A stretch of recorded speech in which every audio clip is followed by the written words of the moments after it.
Hello everyone, I'm Mr. Night Story, and welcome to tonight's journey toward peaceful sleep. If you're enjoying this content, I would be so grateful if you could take a moment to like this video. I'd also love to hear from you. Please feel free to share in the comments where you're watching from and what time it is there. Your kind support truly helps me continue creating these relaxing experiences for you. Now, please make yourself comfortable as we gently begin tonight's journey to restful sleep. It was October 17th, 2024, when my life took an unexpected turn. At 34, I had grown accustomed to the peaceful solitude of my two-bedroom house on Maple Street. The neighborhood had always been a sanctuary of predictability, families with young children, retirees tending meticulously to their gardens, and the occasional dog walker passing by my window. I'd lived here for nearly 3 years, working remotely as a data analyst, which meant my human interactions were largely limited to video calls and the occasional grocery run. That Thursday night began like any other. The autumn wind whispered through the trees outside, creating dancing shadows across my living room walls.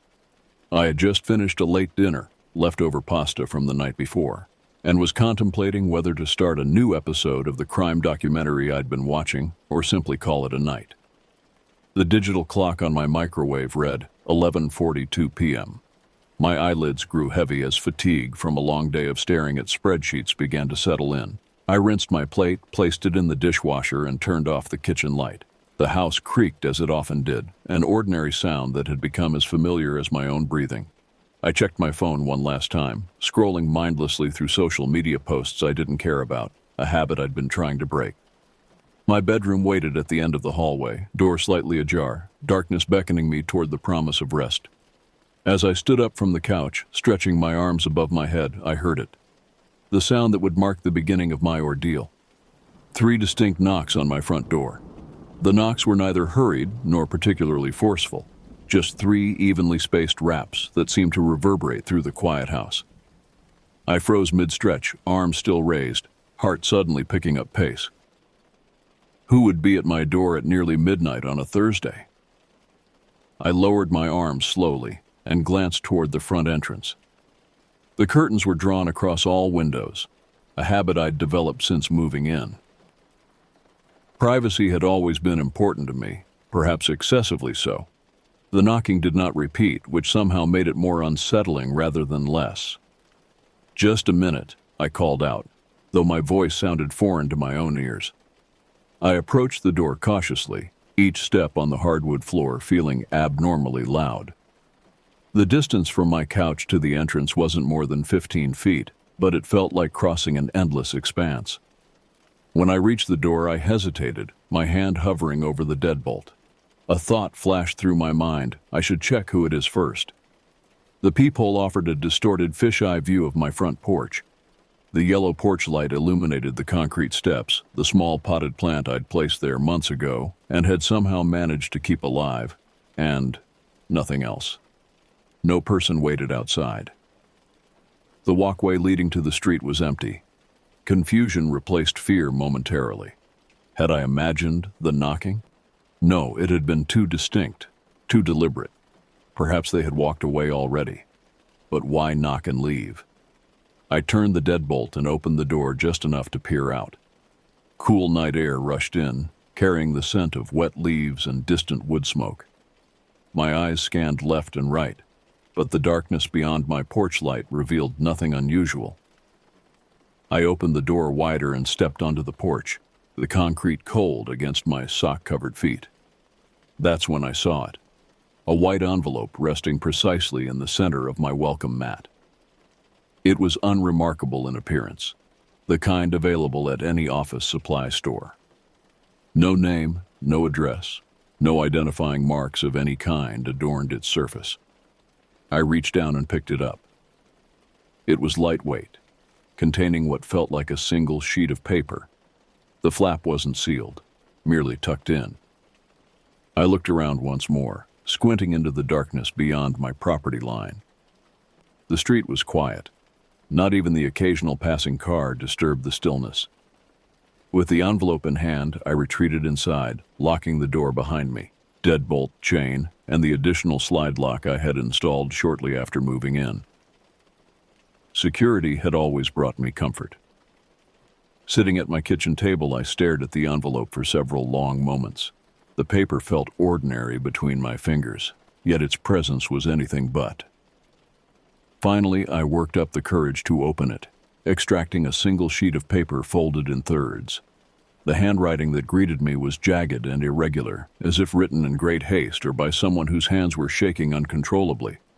Some words were pressed so deeply into the paper that they had nearly torn through, while others were faint, barely visible. "Dear Mr. Thomas," it began, using my name with an unsettling familiarity. "I've been watching you for quite some time now. I know your schedule. I know when you leave for groceries on Saturday mornings at 9:30. I know you order takeout every Tuesday and Thursday night. I know which light you turn off last before going to bed." My heart hammered against my ribcage as I continued reading. "I know you live alone. No one would hear if you screamed. No one would notice if you vanished. You should be more cautious about your surroundings. You never know who might be watching. You never know who might be waiting. Consider this your only warning." The letter was unsigned. I read it 3 times, each reading more distressing than the last. Certain phrases were nearly illegible, the writing deteriorating into unintelligible scrawls toward the end, as if the author had grown increasingly agitated while writing. The paper trembled in my hands as I set it down on the table. My mouth had gone dry and I could hear the blood rushing in my ears. This wasn't a prank. The specifics about my routine were too accurate, too personal. I moved through my house methodically, checking every window, ensuring each was locked. I pulled the curtains tighter, eliminating even the smallest gap that might allow someone to peer in. The routine should have calmed me, but instead it heightened my awareness of how vulnerable I truly was. My phone sat on the kitchen counter. I should call the police, I thought. But what would I tell them? That someone left a threatening note? That someone knew my habits? They would take a report, perhaps even send an officer to drive by. But what then? The damage had been done. Someone was watching me. I picked up the letter again, studying it for any clue I might have missed. The paper was ordinary printer paper. The ink appeared to be from a standard ballpoint pen, nothing distinctive that might reveal the author's identity. A sudden sound from outside, the rustling of leaves perhaps, or footsteps on grass, sent me rushing to the window. I parted the curtain slightly, just enough to see out without exposing myself. The yard appeared empty, shadowy forms of bushes and trees swaying gently in the night breeze. Was someone out there hiding, watching me scramble about in panic? I returned to the kitchen, my breathing shallow and rapid. The digital clock now read 12:17 a.m. Only 35 minutes had passed since the knock, though it felt like hours. I filled a glass with water and drank it quickly, droplets spilling down my chin in my haste. The house suddenly felt too large, too full of hidden corners and potential hiding spots. I moved to the living room, positioning myself with my back against the wall, facing the front door. My eyes darted between the windows, the hallway leading to the bedrooms, and the entrance to the kitchen. Exhaustion was now completely gone, replaced by adrenaline surging through my system. "Get a grip," I whispered to myself, the sound of my own voice startling in the silence. "It's just a sick joke." But the rational part of my brain couldn't silence the primal fear that had taken hold. Someone knew where I lived. Someone had been watching me. Someone wanted me to know I was being watched. I had almost convinced myself to call the police when it happened again. 3 knocks, but not at the front door this time. These came from the back door, which led to my small fenced yard. The sound froze me in place. My back door was accessible only through the yard, which was enclosed by a 6-foot privacy fence with a gate that I always kept locked. For someone to knock on my back door, they would have had to climb the fence or somehow gain access to the gate. The knocking came again, more insistent this time. I reached for my phone with trembling hands, nearly dropping it as I dialed 911. The dispatcher's voice sounded distant and unreal as I stammered out my situation. Someone's trying to get into my house, I said, my voice barely above a whisper. They left a threatening note earlier, and now they're at my back door.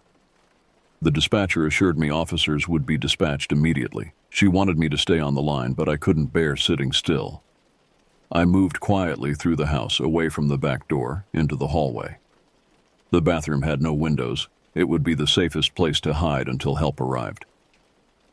As I passed through the living room, a movement outside the window caught my eye. A shadow, tall and distinctly human, passed quickly across the glass. I pressed myself against the wall, heart threatening to burst from my chest. The shadow paused as if sensing my presence, then continued moving toward the side of the house. "They're walking around the house," I whispered into the phone. "They're looking for a way in." "Officers are 3 minutes out," the dispatcher replied calmly. "Find a secure room and stay there until they arrive." I continued toward the bathroom, each step taken with excruciating care to avoid making noise. The floorboard near the hallway entrance creaked loudly beneath my weight, and I froze. Had they heard it? Were they waiting for me to make a mistake? The bathroom door had never seemed so far away. When I finally reached it, I slipped inside and locked it behind me. The small space offered little comfort, but at least there were no windows, no way for anyone to see me. I sat on the edge of the bathtub, phone clutched to my ear, listening for any sound that might indicate an intrusion. The dispatcher's voice continued to reassure me that help was coming, but her words seemed hollow against the terror gripping my body. Minutes stretched like hours as I sat huddled in the bathroom, straining to hear any sound beyond the drumming of my own heartbeat. The dispatcher continued to speak soothingly, asking me questions to keep me engaged, to prevent panic from completely overtaking me. "Have you seen this person? Can you describe them?" "No," I whispered. "Just a shadow. Tall. I couldn't see their face." "And the note, do you still have it?" "Yes, in the kitchen. It's detailed. They've been watching me." Then a new sound cut through the silence. Sirens in the distance, growing louder. Relief washed over me in waves, though tempered by the knowledge that whoever had been outside might still be nearby. "I can hear them coming," I told the dispatcher. "Stay where you are until the officers announce themselves," she instructed. The sirens stopped abruptly, replaced by the sound of car doors closing, radio static, and footsteps on my front walkway. Then came the authoritative knocking and a voice calling out, "Police, anyone home?" The dispatcher confirmed it was safe to open the door. I emerged from the bathroom cautiously, moving through the house like a stranger in my own home. When I reached the front door, I checked the peephole first. 2 uniformed officers stood on my porch, flashlights in hand. I unlocked the door with unsteady hands. The officers introduced themselves, Officer Martinez and Officer Dawson, their presence solid and reassuring against the uncertainty of the night. "Someone's been trying to get into my house," I explained, leading them to the kitchen where the letter still lay on the table. "They left this earlier, then came back and knocked on my back door." Martinez read the letter while Dawson radioed for additional units to search the perimeter. Martinez's expression darkened as he read. "We'll need to take this as evidence," he said, producing a small evidence bag from his pocket. "Have you noticed anyone unusual in the neighborhood recently? Anyone taking an interest in your home or routine?" I shook my head. "No, nothing. I keep to myself mostly." Dawson returned from his initial survey of the exterior. "No signs of forced entry, but there are footprints in the soft soil by the fence. Someone definitely came through the yard recently." The knowledge that my fear had been justified offered little comfort. 4 officers now moved methodically through my property, flashlight beams cutting through darkness, searching for any sign of the intruder or evidence they might have left behind. I watched from the living room window as they examined bushes, checked the fence line, and scoured the street beyond. Officer Martinez had remained inside with me, taking notes as I recounted the events of the evening in greater detail. He was professionally detached but not unkind, his presence grounding me as I struggled to maintain composure. "The letter mentions specific details about your routine," he observed. "Is there anyone who might have reason to intimidate you? Ex-partner, disgruntled co-worker, neighbor dispute?" I considered the question carefully. No, I can't think of anyone. I work from home, barely know my neighbors. I haven't dated anyone seriously in over a year. What about online? Any unusual interactions, threats, arguments? Again, nothing came to mind. My online presence was minimal. Work email, a few social media accounts I rarely used. Officer Dawson returned with news that did nothing to ease my anxiety. We found where they likely came in. Section of fence in the back corner shows signs of someone climbing over. Ground's too hard there for good footprints. No sign of whoever it was now. They probably took off when they heard the sirens. Martinez nodded, closing his notebook. We'll have patrols drive by regularly tonight and over the next few days. I strongly recommend you stay somewhere else tonight if possible. The thought hadn't occurred to me until that moment. Leave my home? Where would I go at nearly 1 a.m.? Yet the alternative, remaining alone in a house that no longer felt safe, seemed worse. I could call my brother, I said, though the prospect of explaining this situation to my pragmatic older sibling was daunting. He lives about 30 minutes away. That would be advisable, Martinez confirmed. Pack what you need for a few days. We'll wait until you're ready to leave. As I moved through the house gathering essentials, the reality of what had happened began to fully sink in. My sanctuary had been violated. The walls that had once represented safety now seemed paper-thin against whatever threat lurked outside. That night at my brother's house, I didn't sleep. I lay on his guest bed staring at unfamiliar ceiling patterns, jumping at every creak and settling noise. My brother had asked few questions when I arrived, seeming to sense my need for space rather than interrogation. "Stay as long as you need," was all he said before retreating to his room. The police found nothing conclusive in their investigation over the following days. No fingerprints on the letter or envelope. No clear footage from the single security camera at the corner house 3 doors down. No reports of similar incidents in the area. The footprints by my fence yielded a partial shoe print, size 11 or 12 men's boot, but nothing distinctive enough to identify a specific individual. I invested in a comprehensive security system, cameras, motion sensors, upgraded locks. I changed my routines entirely, shopping at different times, taking alternate routes when driving. I even requested a temporary work-from-home arrangement from my employer, though I was already remote, to ensure I wouldn't need to leave the house at predictable times. 2 weeks passed without incident, then 3. I eventually returned to my house, unable to impose on my brother indefinitely and unwilling to let fear drive me permanently from my home. The new security measures provided some peace of mind, but I still found myself checking and rechecking locks, peering through windows at unexpected sounds, sleeping with lights on. The police called occasionally with updates that weren't really updates. No leads, no similar cases, no progress. The case remained open but inactive. Sometimes these things are one-offs, Officer Martinez told me during his last call. Disturbed individuals who move on to other targets or lose interest. His words were meant to be reassuring, but had the opposite effect. The idea that someone had randomly selected me for terrorizing, then simply moved on to another victim, was hardly comforting. 1 month after that night, I stood at my kitchen window, coffee in hand, watching the morning light filter through autumn leaves.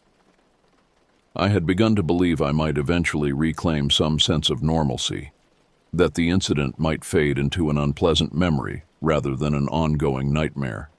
That's when I saw it, pinned to the trunk of the maple tree at the edge of my front yard, visible only from this particular window. A white envelope fluttering slightly in the morning breeze. I set down my coffee with shaking hands and reached for my phone. As I dialed 911, a single thought consumed me. God help me, it's happening again.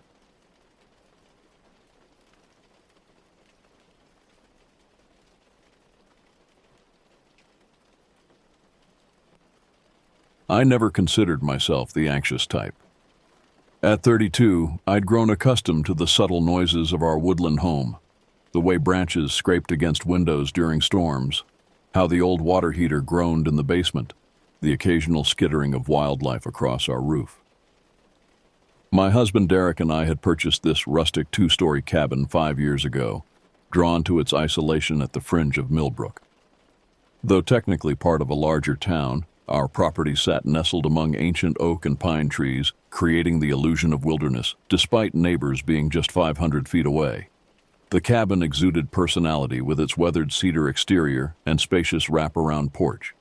Inside, exposed beams crossed the ceiling, and a massive stone fireplace dominated the living room. The previous owners had added modern amenities, updated plumbing, reliable electricity, high-speed internet, making it the perfect balance between rustic charm and contemporary comfort. Our German shepherds, Luna and Atlas, thrived here. Both rescue dogs with troubled pasts, they'd transformed in this environment, patrolling our 3 acres with proud vigilance. Luna, the older female with distinctive black and tan markings, possessed an intuition that bordered on supernatural. Atlas, younger and primarily black, compensated for his gentler nature with impressive size and strength. Derek worked as a civil engineer, often bringing blueprints home to spread across our dining table. I ran my graphic design business from our converted loft space, appreciating the natural light streaming through skylights. We'd built a good life here, comfortable in our routines. Yet sometimes, when Derek traveled for work or during his weekly poker night, I couldn't shake a vague unease about our isolation. The dense tree line absorbed sound in unsettling ways, creating pockets of absolute stillness. During winter months, darkness fell by 4:30 p.m., stretching night into seemingly endless hours. I dismissed these feelings as the product of an overactive imagination fueled by too many true crime podcasts. How ironic that my dismissal would prove to be my first mistake. Thursday, November 12th began unremarkably. Gray clouds hung low, promising the steady rain that soon arrived. Derek kissed me goodbye around 6:30 p.m., heading to his friend Marcus's house for their weekly poker game. I settled on the couch with a bowl of mint chocolate chip ice cream, browsing through Netflix for something mindless to occupy my evening. In retrospect, I should have noticed the subtle warnings. 3 days earlier, Luna had begun acting strangely, refusing to venture near our storage shed during morning walks. The wooden structure sat at the property's edge, where our maintained lawn surrendered to wild underbrush. We rarely used it except to store gardening equipment and seasonal decorations, visiting perhaps once monthly. That evening, as rain drummed against the roof, I noticed Atlas perking his ears repeatedly toward the kitchen window that overlooked the backyard. I attributed it to the storm, perhaps animals seeking shelter. Around 9:15 p.m., during a pause between episodes of my show, the rainfall temporarily lightened. Taking advantage of the break, I opened the back door, releasing both dogs for their evening bathroom routine. Through the kitchen window, I watched them trot across the wet grass, expecting their usual efficient process. Instead, they moved with stiff-legged tension toward the shed, bodies rigid with alertness. When they reached the weathered structure, their behavior shifted dramatically. Luna circled it repeatedly, nose working frantically, while Atlas took a protective stance, facing the small building with raised hackles. Then both dogs exploded into frenzied barking, not their normal alert barks, but something more primal, more urgent. The kind of bark that raises goosebumps on your arms and tightens your throat. I rapped on the window, calling them. They ignored me completely. Irritation mingled with the first threads of concern. Grabbing my phone from the coffee table, I glanced at the time, 9:23 p.m. Derek wouldn't be home for hours yet. Standing on the back porch, rain misting around me, I called the dogs again. Their barking intensified, taking on a panicked quality that scraped against my nerves. Something was wrong. Deeply wrong. I retreated inside, mind racing through possibilities. A raccoon? Fox? Perhaps even a bear, though we hadn't had sightings in our area for years. Whatever it was had both dogs thoroughly alarmed. Moving to the mudroom, I pulled on my yellow raincoat and slipped feet into rubber boots. I grabbed the heavy-duty flashlight we kept for power outages and a baseball bat from the closet, a precaution that felt simultaneously excessive and insufficient. My heart thudded painfully as I stepped outside again. The rain had intensified, falling in slanted sheets that transformed the beam of my flashlight into a weak, diffused glow. The dog's barking provided a continuous soundtrack of warning as I picked my way across the sodden yard. "Luna, Atlas, come here." I tried again, voice sharper with authority. Neither dog responded or even acknowledged me. Their focus remained locked on the shed, bodies tense, tails rigid. At 30 feet away, I noticed something odd about the shed door. It wasn't fully closed. We always secured it with a simple latch to prevent it from swinging open during storms. Had Derek forgotten to close it properly when retrieving the leaf blower last weekend? At 25 feet away, another detail registered. Muddy footprints leading to the shed, larger than my own, but not as large as Derek's. They weren't fresh either. The rain had partially washed them away. At 20 feet away, the odor hit me, an assault of putrid scents that made my stomach clench. Rotting food, human waste. Something else underneath, sickeningly sweet and organic. Fear crystallized into clarity. Someone was in our shed. The revelation froze me mid-step. My mind fought against the implications, searching for rational explanations. Perhaps a large animal had died inside. Maybe neighborhood teens had used it for drinking parties, leaving garbage behind. But the footprints told a different story. Someone had been here repeatedly. Panic urged retreat, run inside, lock the doors, call the police. But Luna and Atlas remained at risk, still barking furiously at the partially open door. I couldn't leave them. "Hello?" I called out, trying to project confidence despite my trembling voice. "Is someone there? You're on private property." The barking stopped abruptly. In the sudden silence, I heard shuffling from within the shed, the sound of something heavy being moved. "I've called the police," I lied, raising the baseball bat while fumbling for my phone with my other hand. "They're on their way. You should leave now." The shed door exploded outward with surprising force. Both dogs leapt backward, resuming their frantic barking. The beam of my flashlight caught a small, wiry figure as it tumbled out into the rain. He couldn't have been taller than 5 feet. Matted hair hung in greasy strands around a gaunt face dominated by wild, darting eyes. His clothes, layers of filthy fabric in indeterminate colors, hung from his emaciated frame. In his hands, he clutched our garden shovel like a weapon. Our eyes met briefly. His were yellowish, inflamed, filled with a terrible awareness. Not the vacant stare of someone disconnected from reality, but the calculating gaze of a cornered predator. He swung the shovel at Luna as she lunged forward, missing by inches. Atlas charged next, teeth bared. The man swung again, connecting with Atlas's shoulder. My dog yelped in pain, but didn't retreat. "Stop," I screamed. "Get away from my dogs!" He turned toward me, shovel raised. For one horrifying moment, I thought he would charge. Instead, he dropped the tool and bolted toward the tree line, moving with surprising agility despite his size and apparent condition. Luna immediately gave chase, while Atlas remained beside me, whimpering slightly from his injury. The entire confrontation had lasted perhaps 15 seconds. With shaking hands, I dialed 911, stumbling through my explanation to the dispatcher. Yes, an intruder. No, he'd fled into the woods. Yes, I was safe inside now. 10 minutes, they promised.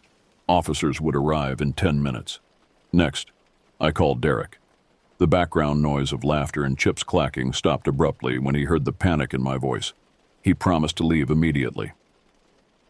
Locking all doors and windows, I huddled in the living room with Atlas pressed against my side. Luna had returned from her pursuit, muddy and agitated. I checked Atlas's injury, a raised welt forming where the shovel had struck, but no blood or broken skin. Still, I'd have the vet examine him tomorrow. Blue and red lights flickered through our front windows at 9:48 p.m. 2 officers, Parker and Ramirez according to their nameplates, listened carefully to my account, while a third searched the property perimeter with a powerful spotlight. "You said he went toward the woods?" Officer Parker asked, rain dripping from his uniform cap. "In which direction specifically?" I pointed northeast, toward where our property bordered the Thompsons' land. "Luna chased him that way. There's a denser section of trees there." Officer Ramirez examined the shed with methodical thoroughness. What he found confirmed my worst fears. The intruder had been living there. A makeshift bed of tattered blankets occupied one corner. Food wrappers, empty cans, and plastic bottles were stacked neatly against one wall. A 5-gallon bucket held human waste. Most disturbing were the walls, covered with hundreds of crude drawings done in what appeared to be charcoal. Scribbled writings filled the spaces between images, rambling incoherently about watching, waiting, preparing. One particular notation stood out: woman alone Thursdays, dog's problem, need plan. He had been watching me. For how long? Derek arrived as the officers completed their inspection of the property. His face drained of color when Officer Ramirez showed him the photographs they'd taken of the shed's interior. "We'll need to process this as a crime scene," Parker explained. "Home invasion, criminal trespass, stalking potentially. We're organizing a search of the surrounding woods." Within 30 minutes, additional officers arrived with dogs. Their search focused on the densely wooded area between our property and the neighboring houses. Derek and I sat at our kitchen table, hands wrapped around untouched mugs of tea, jumping at every sound from outside. At 11:17 p.m., shouting erupted from the Thompsons' property. Officer Parker appeared at our door 15 minutes later, rain-soaked but satisfied. "We got him," he confirmed. "Found him hiding in a drainage culvert about 200 yards from here." Relief weakened my knees. "Who is he?" "No identification on him, not communicating coherently. We're taking him to the hospital for evaluation before booking. Based on his condition, he's likely been homeless for some time." After the officers departed, Derek and I remained awake until dawn, unable to settle. We checked locks repeatedly. The dogs paced restlessly. Something fundamental had shifted in our perception of safety. The following Monday brought clarity through Detective Sarah Landry, who visited our home with a thick folder of documents. "His name is Edwin Mercer," she explained, placing a mugshot on our coffee table. The photo showed a cleaner version of the man I'd encountered. The wild eyes, somewhat subdued, the matted hair trimmed short. 53 years old, former electrical engineer until mental health issues derailed his career about 8 years ago. According to Landry, Mercer had been living transient for the past 3 years, following the death of his mother, who had been his caretaker. His condition, paranoid schizophrenia complicated by inadequate treatment, had deteriorated significantly during that time. "We've connected him to similar incidents throughout the county," she continued. "Temporary shelters and outbuildings, storage units, abandoned structures. Never violence against people, though he has reacted defensively when discovered." "The writings in our shed," I ventured. "They seemed threatening." Landry nodded grimly. "His delusions appear focused on surveillance. He believes he's documenting patterns to prevent some catastrophic event. Unfortunately, that documentation included tracking your routines."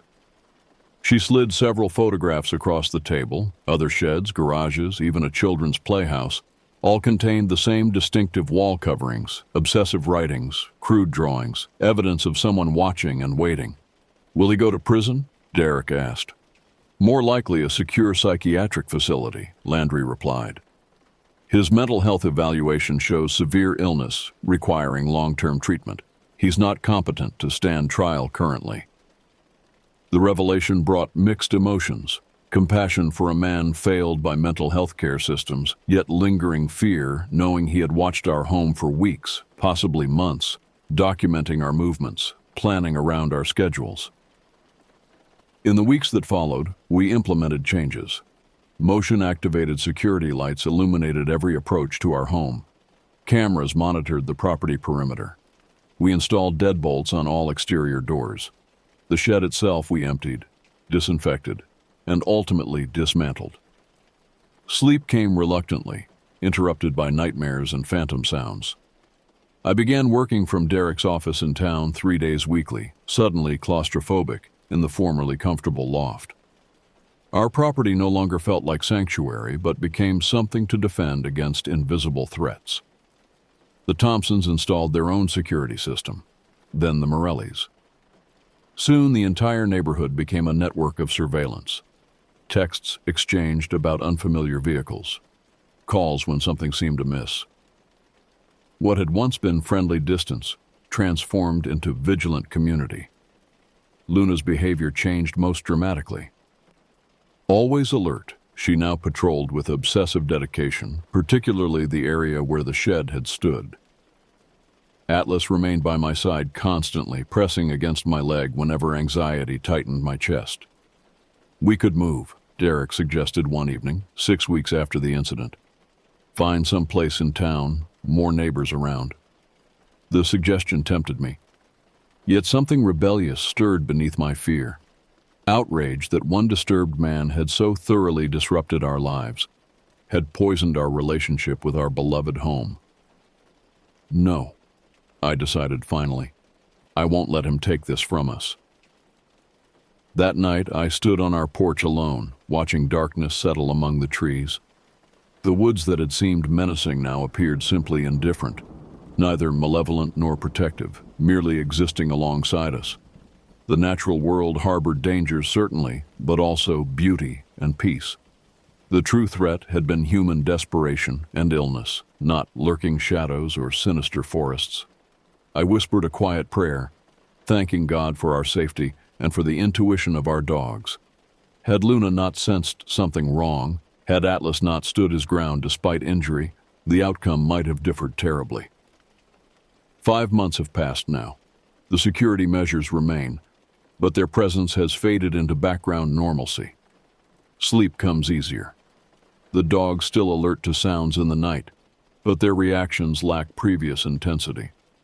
Derek's poker night resumed, though I now invite friends to join me rather than remaining alone. Fear lingers at edges, a shadow that lengthens in certain lights. Yet it no longer dominates. This place, our home, our refuge, belongs to us again. We reclaimed it through stubborn presence, through refusal to surrender to fear. Sometimes trauma reshapes us permanently, carving awareness of vulnerability into our bones. But awareness need not equal paralysis. I check locks more diligently. I notice details previously overlooked. I trust the alertness of my dogs explicitly. These aren't limitations, but adaptations, evolutionary responses to threat. The woodland surrounding our home remains beautiful in its wildness, the cabin solid in its shelter.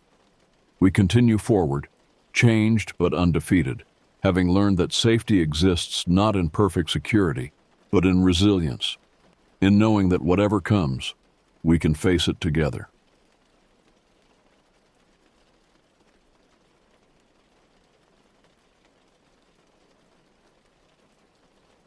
I was 17 when it happened, that summer before my senior year.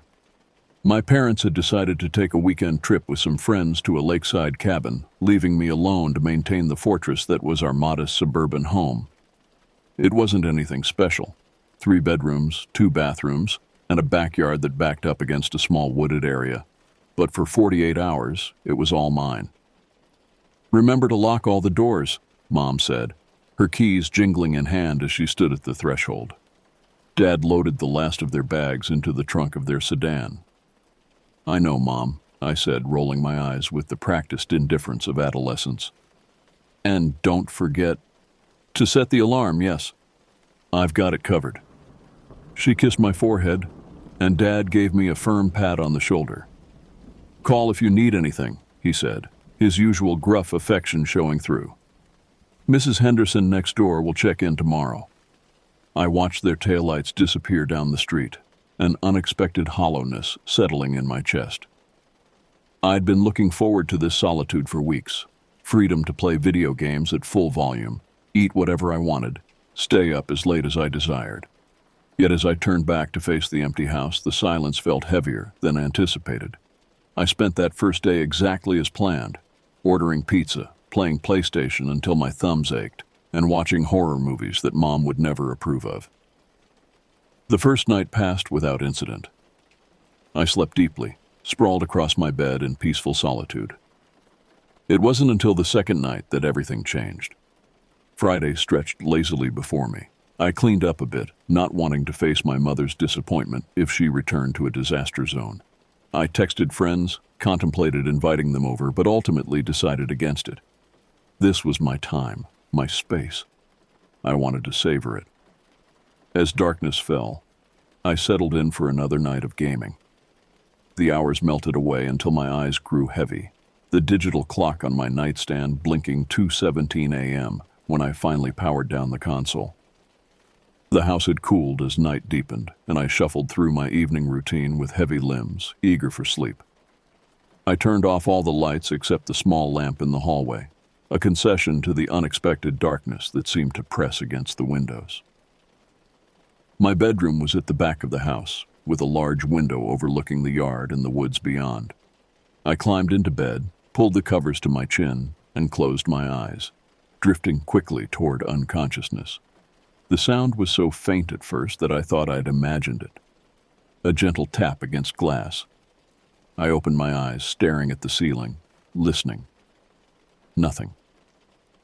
The house settled back into silence, and I turned onto my side, adjusting my pillow. Then it came again. A distinct knock on my bedroom window. Not loud, but unmistakable. 3 precise taps, like fingernails against glass.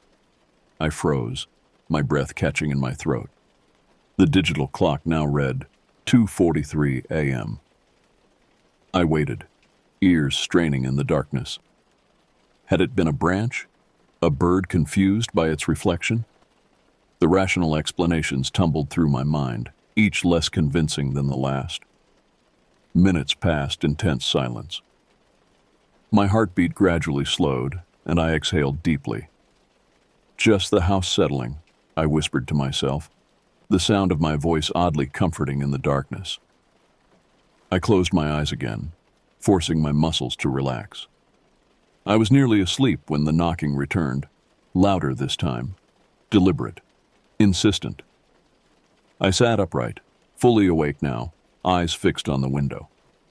The curtains were partially open, revealing the dark glass that reflected my terrified expression back at me.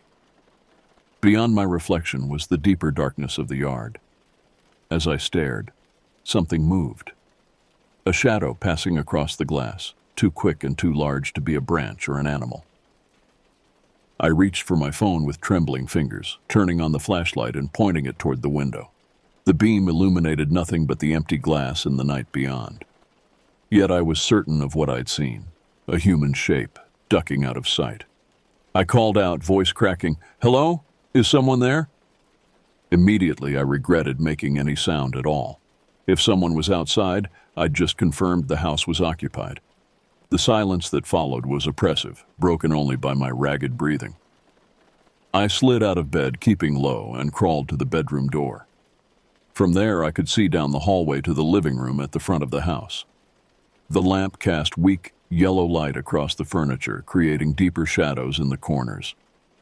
Standing shakily, I moved into the hallway, keeping my back to the wall. "Stay calm," I whispered to myself. "Think." My parents had always warned me about home security. They'd installed good locks, but the house was old. The back door sometimes didn't latch properly if you didn't pull it firmly shut. Had I checked it before bed? I couldn't remember, and that uncertainty coiled in my stomach like a venomous snake. I crept down the hallway to the living room, keeping away from windows. The house felt different now, threatening rather than comfortable. Every shadow held potential danger. Every creak of the floorboard sent adrenaline coursing through my veins. Reaching the front window, I carefully peered through a gap in the curtains, surveying the street beyond. Our quiet neighborhood was deserted, streetlights creating pools of pale illumination on empty sidewalks. Then I noticed it. A car I'd never seen before parked directly across from our house. A dark sedan, its windows tinted, impossible to see if anyone sat inside. In our neighborhood, everyone knew each other's vehicles. This one didn't belong. It sat there like a predator, patient and watchful. I backed away from the window, mind racing. Should I call the police? For what? Knocking and a strange car? Would they even respond to something so vague? I needed more information, but the thought of investigating further sent waves of dread through me. The house phone rang, shattering the silence. I nearly screamed, heart hammering against my ribs. Who would call at almost 3 a.m? My parents checking in, but they would call my cell phone, not the landline. I approached the phone like it might bite, checking the caller ID. Unknown number. It rang 4 times before going silent, the answering machine not picking up. In the renewed quiet, I heard something that turned the sweat on my skin to frost. The distinct sound of metal scraping against metal coming from the back of the house. The sound of someone working at a lock. My mind seemed to split in two. One part frozen in terror, the other calculating escape routes and defensive options. The sound continued, a gentle scraping punctuated by soft metallic clicks. Someone was trying to pick the lock of the back door. I moved silently to the kitchen, grabbing the largest knife from the block on the counter. The weight of it in my hand offered little comfort. I was no fighter, just a terrified teenager clutching a kitchen knife with sweating palms. The noise stopped suddenly. Had they given up? Had they succeeded? The uncertainty was its own form of torture. I pressed myself against the wall next to the kitchen entrance, knife raised, listening so intensely that the rush of blood in my ears seemed deafening. Then came a new sound, a soft creak as pressure was applied to the back door. The gentle groan of hinges that needed oil. Then footsteps barely audible on the linoleum floor of the mudroom that connected to our kitchen. Someone was inside the house. I bit down hard on my knuckles to prevent any sound from escaping. The footsteps paused, then continued, slow and methodical. Whoever had entered was taking their time, moving carefully to avoid detection. My phone was back in my bedroom. The landline was in the living room, across open space from my current position. I would have to move, exposing myself, to reach either one. The footsteps continued their careful progression. A floorboard creaked, the one at the threshold between the mudroom and kitchen, so close now that I could hear breathing, steady and controlled. I closed my eyes, sending a desperate prayer upward. God, please help me, I mouthed silently, tears streaming down my face. Please don't let me die here. A shadow fell across the kitchen floor, a human silhouette elongated by the dim light. Decision time had arrived. I could remain hidden, hoping to avoid detection until the intruder left, or I could make a break for it. Try to reach a phone or escape the house entirely. The shadow moved, growing smaller as its owner advanced into the kitchen. In seconds, my hiding spot would be revealed. I acted on pure instinct, lunging forward and shoving the refrigerator with all my strength. It rocked forward just enough to block the kitchen entrance temporarily, buying precious seconds. Without looking back, I sprinted through the dining room toward the living room, where the landline waited. Behind me came a crash and a curse as the intruder collided with the partially moved refrigerator. I grabbed the phone, fingers fumbling as I dialed 911, then scrambled behind the couch, making myself as small as possible. 911, what's your emergency?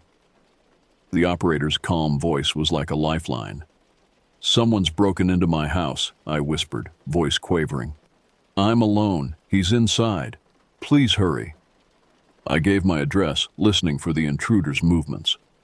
Stay on the line with me, the operator instructed. Officers are being dispatched now. Where are you in the house? Living room behind the couch. He came in through the back door. I think he's in the kitchen.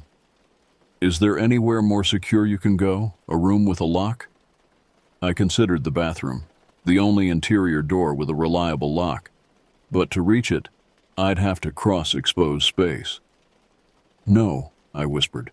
I can't move without him seeing me. That's okay. Stay where you are. Officers are 3 minutes out. Can you still hear the intruder?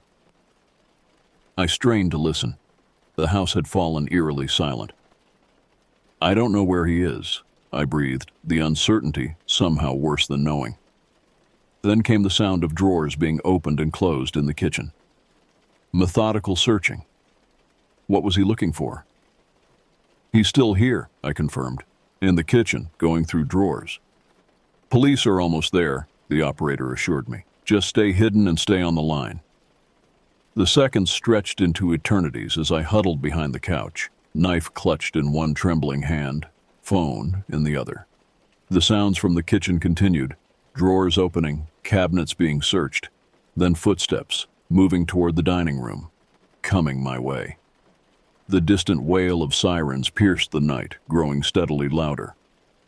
The footsteps in the dining room halted abruptly. For several heartbeats, there was only silence, heavy with threat. Then rapid movement.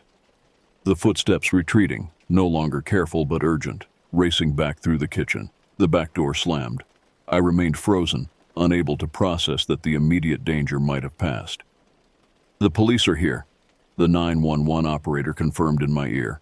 "Stay where you are until officers enter and identify themselves." The sirens grew deafening, then cut off. Car doors slammed outside, flashlight beams swept across the front windows, and heavy knocking rattled the front door. "Police, open up!" "They're here," I told the operator, voice breaking with relief. "Good, the officers will clear the house. Stay on the line until they reach you." I heard the front door open. I'd forgotten to lock it in my panic, and heavy footsteps entered, accompanied by calls of "police" and the steady sweep of flashlight beams. I stayed hidden, unwilling to emerge until absolutely certain of my safety. "Behind the couch," I called out weakly when I saw the uniform pants of an officer pass by. The officer startled, then rounded the couch, finding me huddled on the floor. His flashlight temporarily blinded me as he assessed whether I posed any threat. "Are you all right?" he asked, holstering his weapon and kneeling beside me. I nodded, unable to speak, as the adrenaline that had sustained me began to ebb, leaving me shaking uncontrollably.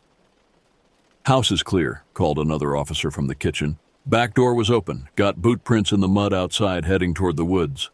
The first officer helped me to my feet and guided me to the couch. "You're safe now," he assured me. "We need to ask you some questions if you're up to it." I nodded again, finally finding my voice to tell the 911 operator I was with the police now. She wished me well before disconnecting. "When we arrived, officers observed a male subject fleeing from your backyard," explained Detective Morris the next morning. "My parents had returned early, canceling the remainder of their trip when the police called them. They sat on either side of me now, Mom's arm around my shoulders, Dad's face grim.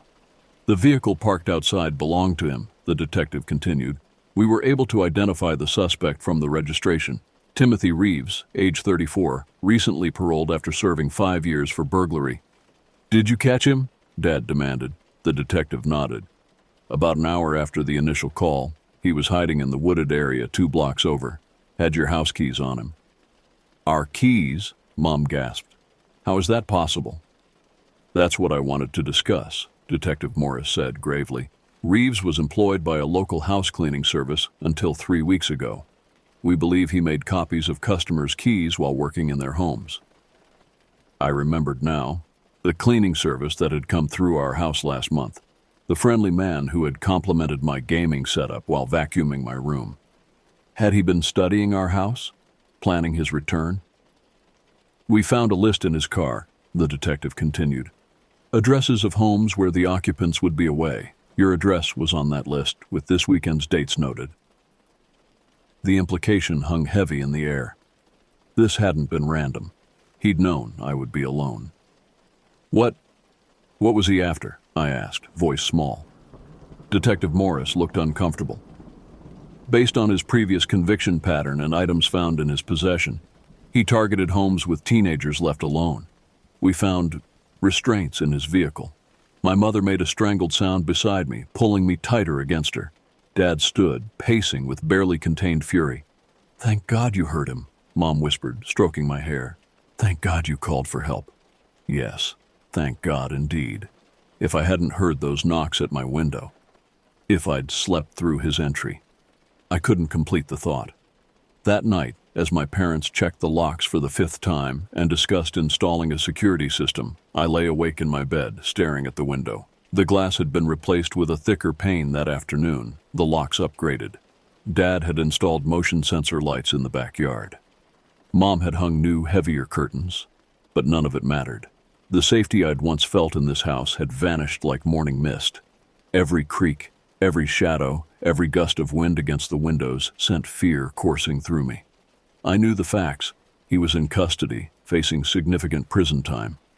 The house was secure, my parents vigilant, yet knowledge did little to combat the visceral terror that had taken root in me. In time, I would learn to feel safe again. In time, the nightmares would fade. But some lessons, once learned, cannot be unlearned. The world contains predators. Locks can be picked. Sanctuary can be violated. And sometimes, the difference between safety and unthinkable horror comes down to nothing more than the sound of knocking at your window in the darkest hour of night.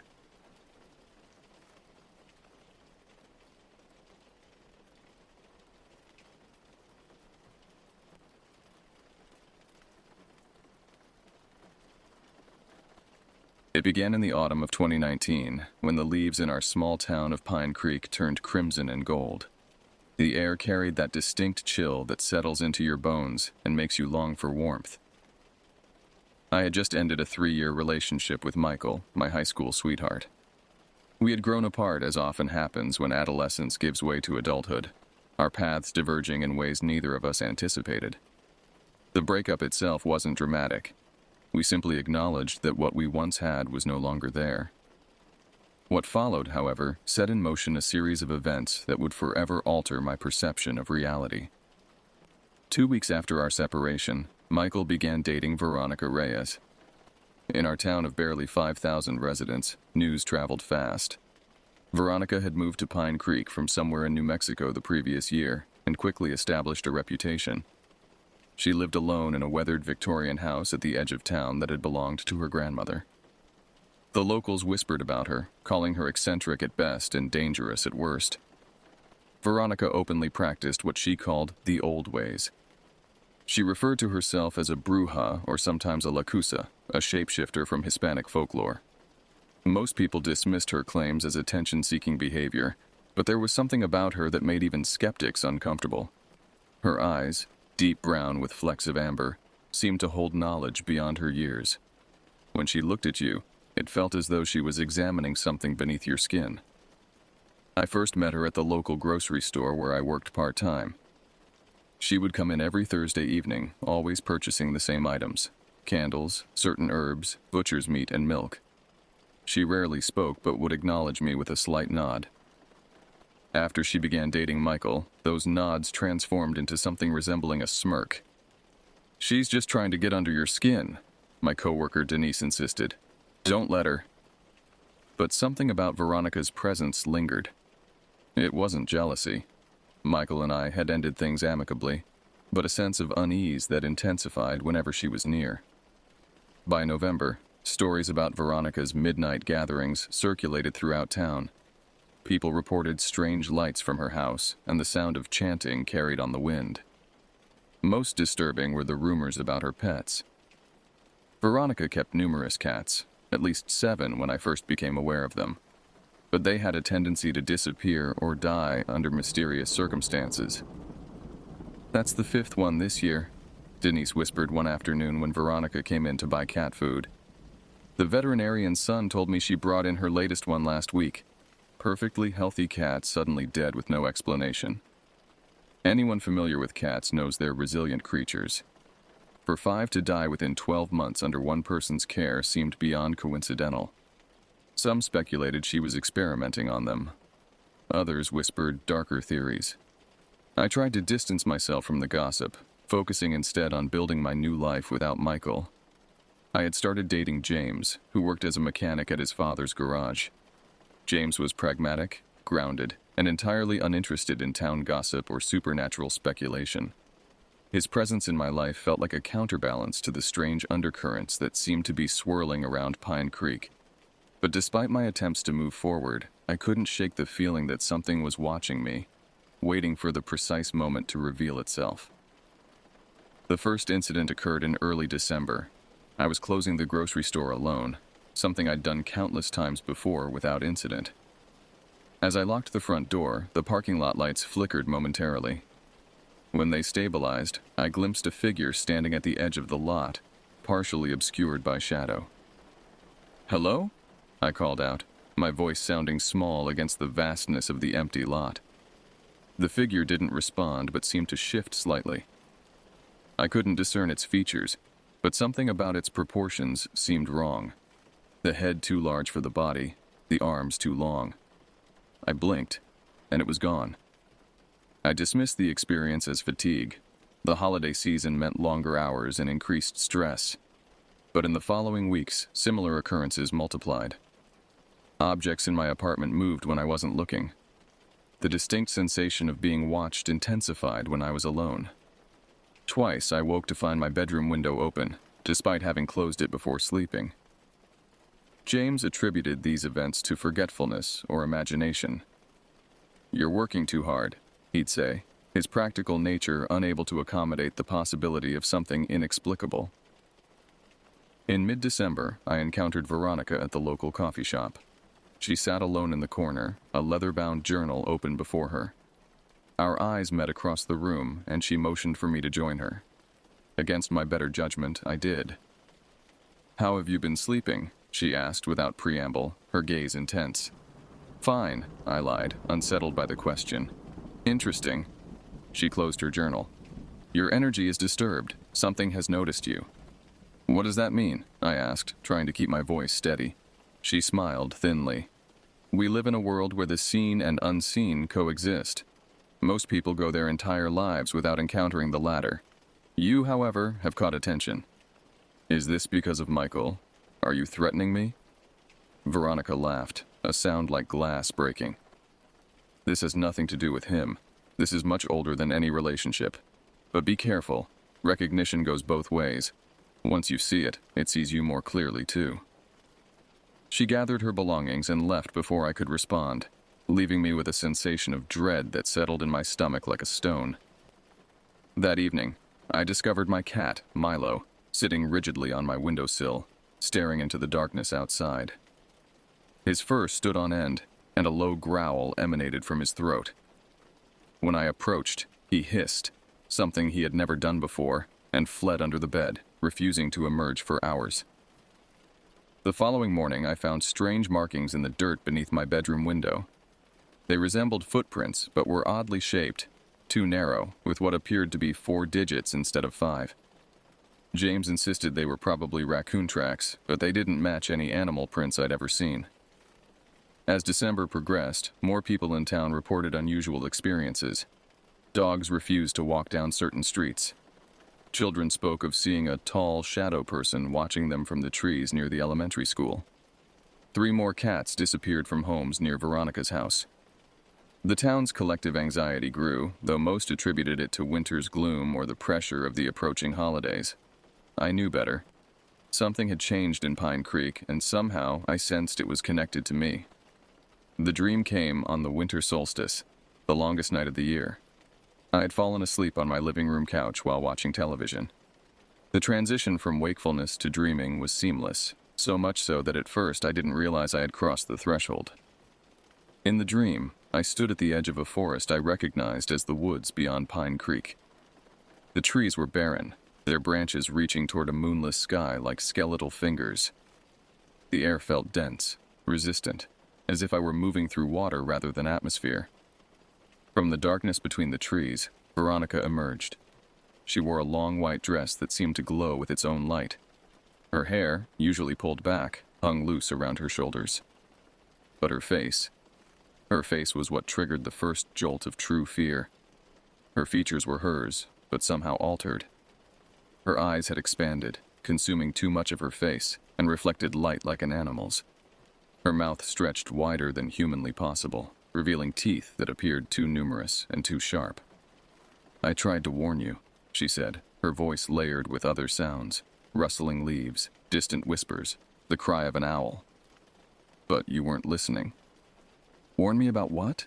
I asked, my dream self attempting to retreat but finding myself rooted in place. "About what watches from the edges, about what waits for recognition." She approached, her movements fluid yet wrong, as if her joints functioned differently from a human's. "They've existed alongside us always, but few noticed them. You did. Whether intentionally or not, you opened a door."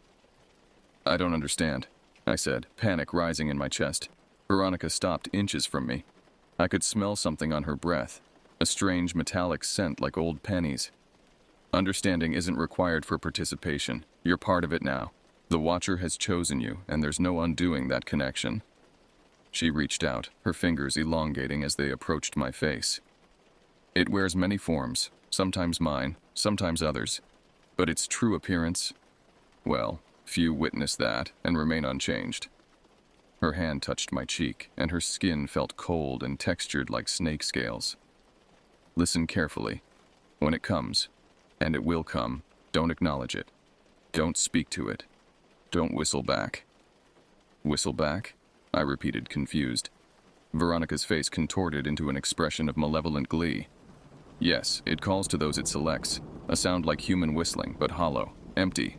If you answer, you invite it closer. The dream shifted suddenly. I was no longer in the forest, but standing in my childhood bedroom.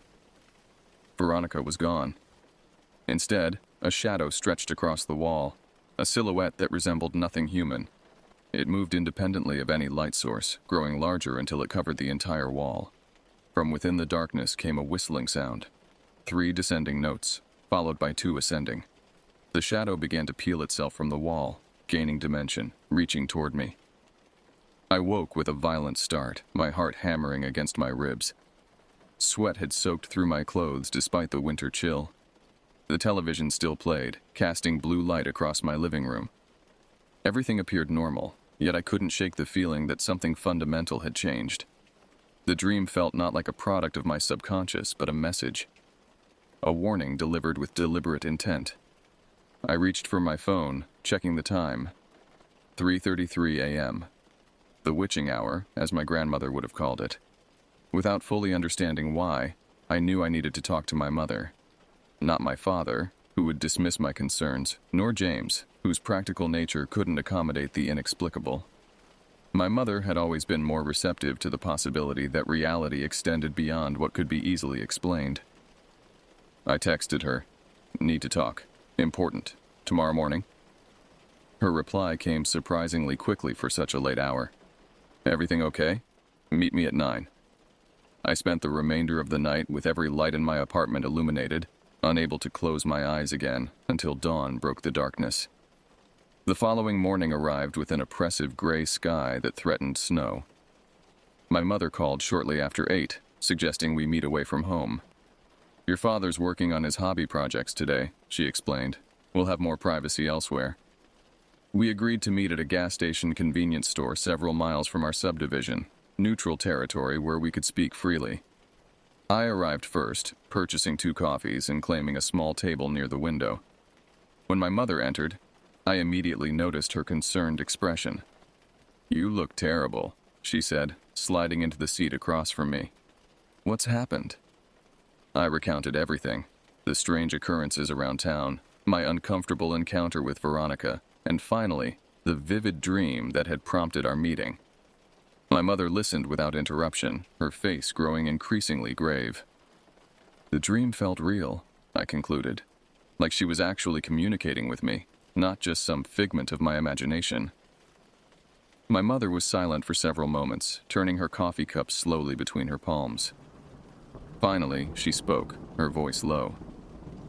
"There are things in this world that most people go their entire lives without encountering. Your grandfather, my father, believed in them strongly. He grew up in a small village where such beliefs weren't considered superstition, but practical knowledge for survival." She looked out the window, her gaze distant. "When I was about 12, he woke all of us children in the middle of the night. He said he needed to show us something important, something we needed to recognize so we could protect ourselves." "What was it?" I asked, leaning forward. "He took us to the edge of the property where the forest began. It was a moonlit night, and he pointed to a figure moving between the trees. At first, I thought it was a large owl. We had many in the area. But as it turned..." Her voice faltered. "What did you see?" "Its proportions were wrong. Too tall and thin for an owl, with limbs that bent at unnatural angles. And its face..." She shuddered visibly. "It had features that resembled a woman's but distorted, eyes too large and entirely black. Where a beak should have been, it had something more like a mouth, twisted into a perpetual grimace." My blood ran cold as she described exactly what I'd been dreaming about. Grandfather called it La Lechuza, the owl witch. He said that in our ancestral traditions they were believed to be women who had made pacts with dark forces, gaining the ability to transform. but he believed they were something older, something that had existed before humans named them. "What do they want?" I asked, my voice barely above a whisper. "Connection," my mother replied. "Recognition. Your grandfather said they select individuals who can perceive them, often those with sensitivity to the unseen world. Once recognized, they form a bond that's difficult to break. But why me? I've never been particularly sensitive to anything supernatural." My mother reached across the table and took my hand. "These things often run in families. Your grandmother had what she called the sight, and I've experienced things throughout my life that I can't explain. You may have inherited this sensitivity without realizing it." "What can I do?" The desperation in my voice was evident. "First, you must understand that acknowledging its presence strengthens its connection to you. If you hear whistling, especially at night, do not respond. Do not whistle back. That's seen as an invitation." We spent nearly 20 minutes discussing protective measures: salt lines at doorways and windows, specific herbs to keep in the house, prayers or mantras from various traditions that might offer protection. Throughout our conversation, I felt a growing sense of urgency, as if time were running out. As we prepared to leave, my mother insisted on following me home. "I don't want you driving alone right now. You're shaken." We paid for our coffees and walked to our respective vehicles. As we pulled onto the main road, something caught my attention on the street leading to our subdivision. A dark figure stood motionless on the roadside. I leaned forward, straining to see more clearly. What I had initially taken for a person was much too small, perhaps 2 feet tall.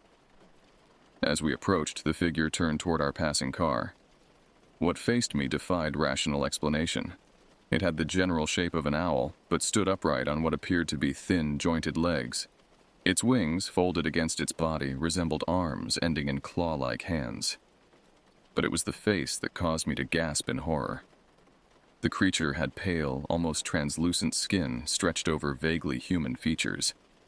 Its eyes were enormous and entirely black, not the reflection-filled eyes of a nocturnal bird, but empty voids that seemed to absorb light. Below them was a hooked beak that opened slightly as we passed, revealing what looked disturbingly like human teeth within. Time seemed to slow as our eyes met, my horrified gaze locked with its bottomless black orbs. I felt a wave of dread wash over me, so intense that I cried out involuntarily. This wasn't mere fear, but a primal recognition of something fundamentally wrong, something that should not exist in our reality, yet clearly did. "Mom, do you see that?" I cried, pointing frantically. She glanced in the direction I indicated but showed no reaction. "See what? What's wrong?" "There, right there, the thing by the road." My voice had risen to a near scream. My mother immediately slowed the car and began to reverse. I turned in my seat, searching desperately for the creature, but it had vanished completely.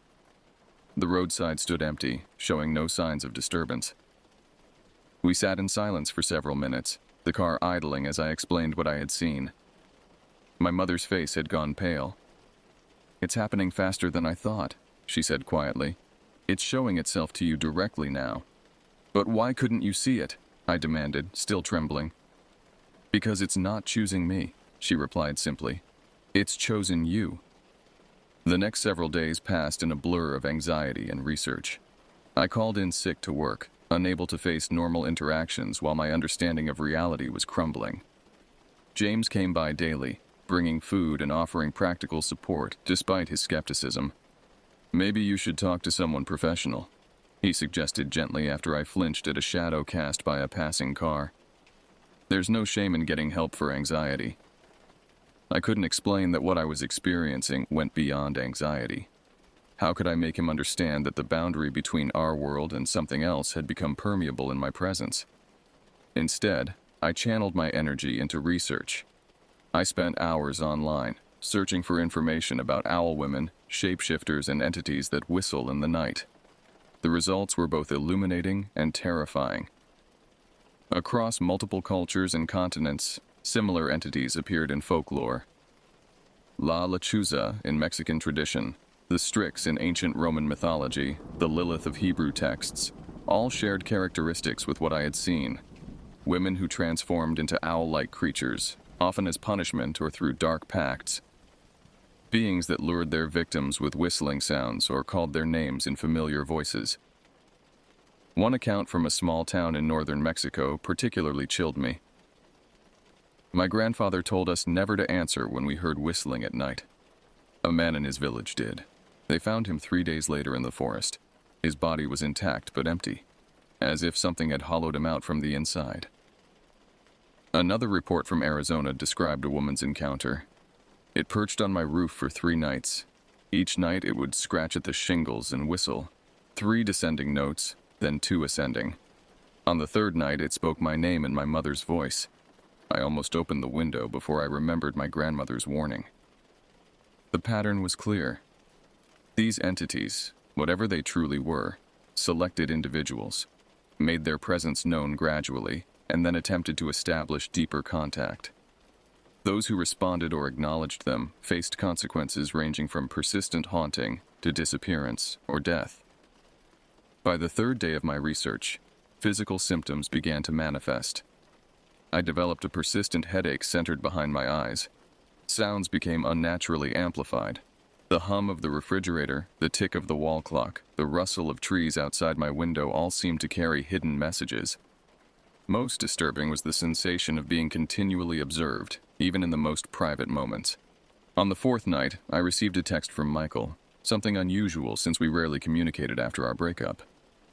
Need to talk about V. Something's wrong. Can we meet? I hesitated, suspecting a trap not from Michael but from whatever had attached itself to me. The entity had shown an ability to mimic or influence others. Could it be using Michael now to lure me out? I replied cautiously, "What's going on?" His response came quickly. "She's been talking about you. Says you've seen something you shouldn't have. She's different lately, scary different." We arranged to meet the following day at a busy cafe in the center of town, a public place where I felt marginally safer. But sleep that night proved impossible. Around 2 in the morning, I heard it for the first time.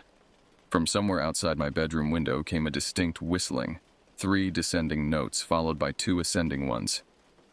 Exactly the pattern described in my research. Exactly the sound from my dream. I froze, barely breathing as the sound repeated. It seemed to come from directly outside my 2nd-story window, a physical impossibility for any normal being. My cat Milo, who had been sleeping at the foot of my bed, arched his back and hissed at the window. The whistling continued, growing slightly louder, more insistent.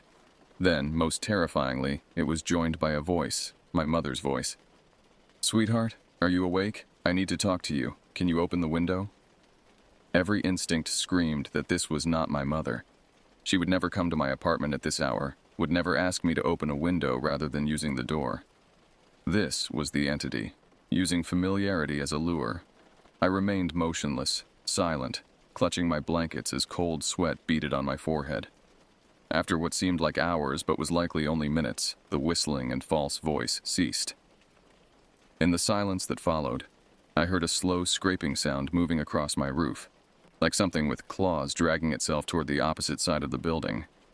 Morning couldn't come fast enough. I met Michael at the cafe as planned, arriving early to secure a table with a clear view of all entrances. He appeared haggard, with dark circles under his eyes and a nervousness I'd never observed in him before. "Veronica's not well," he said after ordering coffee. "Something's happened to her. Or maybe she was always like this and I just didn't see it." "What do you mean?" I asked, maintaining a careful distance across the table. "She talks in her sleep, languages I don't recognize. She disappears for hours without explanation. And the animals." He shuddered visibly. "Another cat died yesterday. Just stopped breathing while sitting on her lap. She showed no reaction, just put it in a box and took it outside." I listened, connecting his observations with what I already knew or suspected. "When did this behavior start?" "It was always there in smaller ways, but it intensified about a week ago." He leaned forward, lowering his voice. "She mentioned you specifically, said you had opened yourself to something ancient, that it had chosen you as a vessel. A vessel for what?" The question escaped before I could consider whether I truly wanted the answer. Michael shook his head.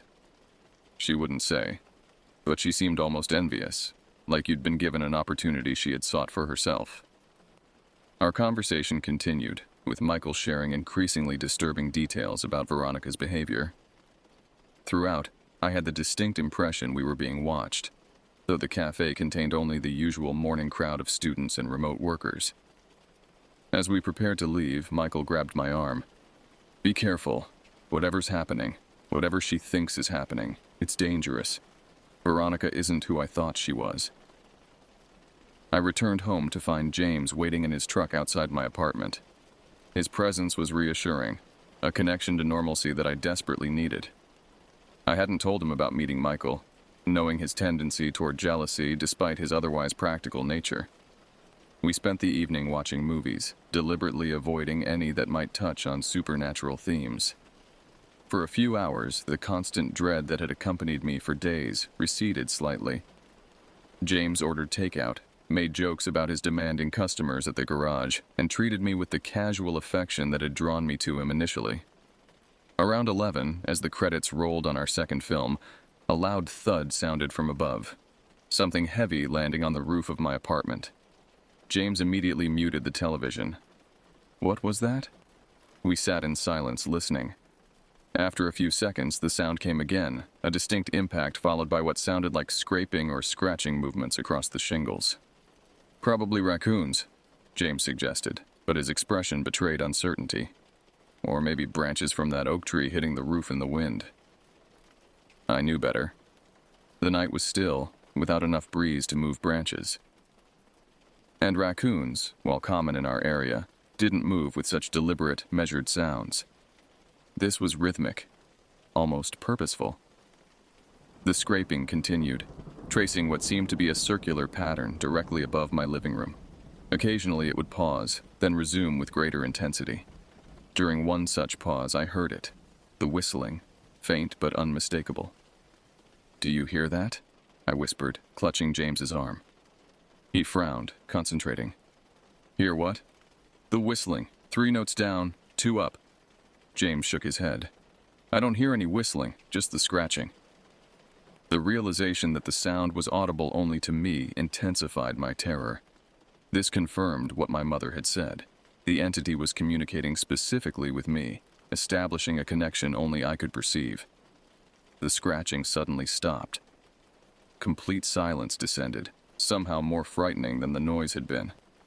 James, ever practical, stood up. "I'm going to check it out," he announced, moving toward the door. "No." I grabbed his hand. "Please don't go out there." "It's probably nothing dangerous," he reassured me. "But we should make sure nothing's damaged. If there's an animal trapped up there, it could cause problems." Despite my protests, James's practical nature won out. He stepped outside, walking to the front of the apartment building where he could see the roof. I remained inside, trembling, watching through the window as he backed into the driveway and looked upward. After a moment, he returned, his expression puzzled. "There's nothing there. Whatever it was is gone now." "Did you see anything? Any evidence of what it might have been?" James shook his head. "The roof looks undisturbed. No branches, no animals, nothing." We spent the remainder of the night in uneasy silence. James eventually dozed off on the couch, but sleep eluded me entirely. I sat vigil until morning, listening for any return of the sounds, jumping at every natural creak of the building. When dawn finally broke, James prepared to leave for his early shift at the garage. At the door, he hesitated. "Look, I know you're going through something right now. I don't understand it, and honestly, some of it sounds far-fetched. But I care about you. Maybe consider talking to someone professional, or stay with your parents for a few days." I nodded, not having the energy to explain again why conventional help wouldn't address what was happening.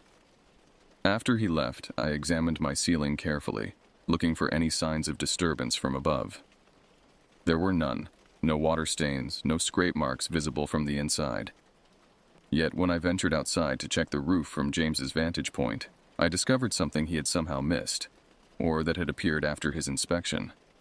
A perfect circle of displaced shingles, approximately 3 feet in diameter, directly above my living room. The following week brought an intensification of activity that I could no longer attribute to imagination or coincidence. Objects in my apartment moved when I wasn't looking.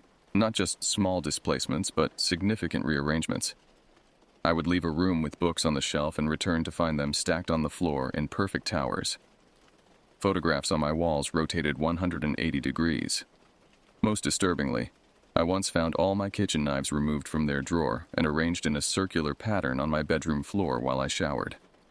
The whistling continued nightly, sometimes accompanied by scratching at my windows or tapping on glass. Twice, I received phone calls from my own number. Calls that, when answered, contained only the sound of breathing and that distinctive whistling pattern. My physical health deteriorated rapidly. I lost weight as my appetite vanished. Dark circles formed under my eyes from lack of sleep. At work, customers commented on my appearance, their concern evident even through polite inquiries. My mother visited daily, bringing protective items from various spiritual traditions: a crucifix, sage bundles for smudging, small bags of herbs to place in corners of rooms. Nothing seemed to diminish the entity's presence or interest. "It's growing stronger," she observed one evening after helping me clean up yet another inexplicable mess. All the contents of my refrigerator emptied onto the kitchen floor while I'd been in the bathroom for less than 5 minutes. "The connection between you is deepening." "How do I break it?"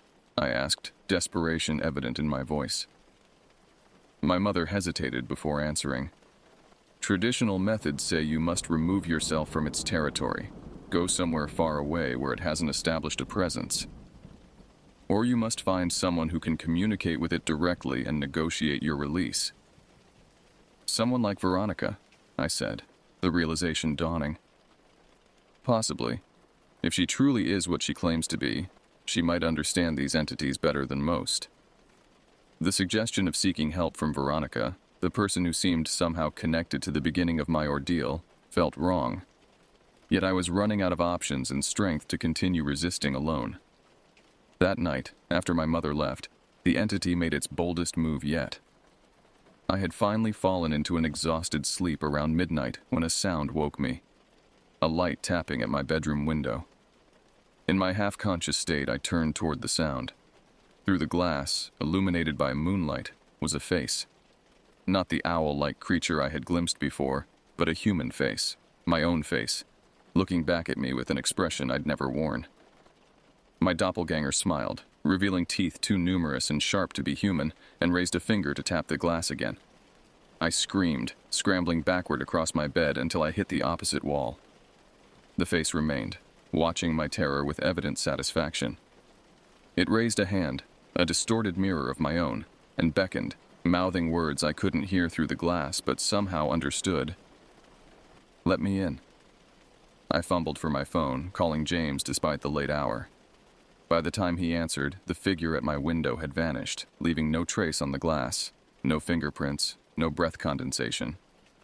James arrived 20 minutes later to find me huddled in my living room, every light blazing. When I described what I'd seen, concern deepened in his expression. "I think you're experiencing some kind of psychosis," he said gently. "These things you're describing, they're not physically possible. A face identical to yours outside a second-story window, objects moving when you're not looking. It sounds like you're having a mental health crisis." His disbelief, though painful, wasn't surprising. How could I expect him to comprehend something that defied conventional reality? To him, the explanation of hallucination or delusion was far more plausible than an entity from folklore manifesting in Pine Creek. "Stay with me tonight," he urged. "Tomorrow we'll get you some help." I didn't argue, knowing that spending the night alone would be unbearable.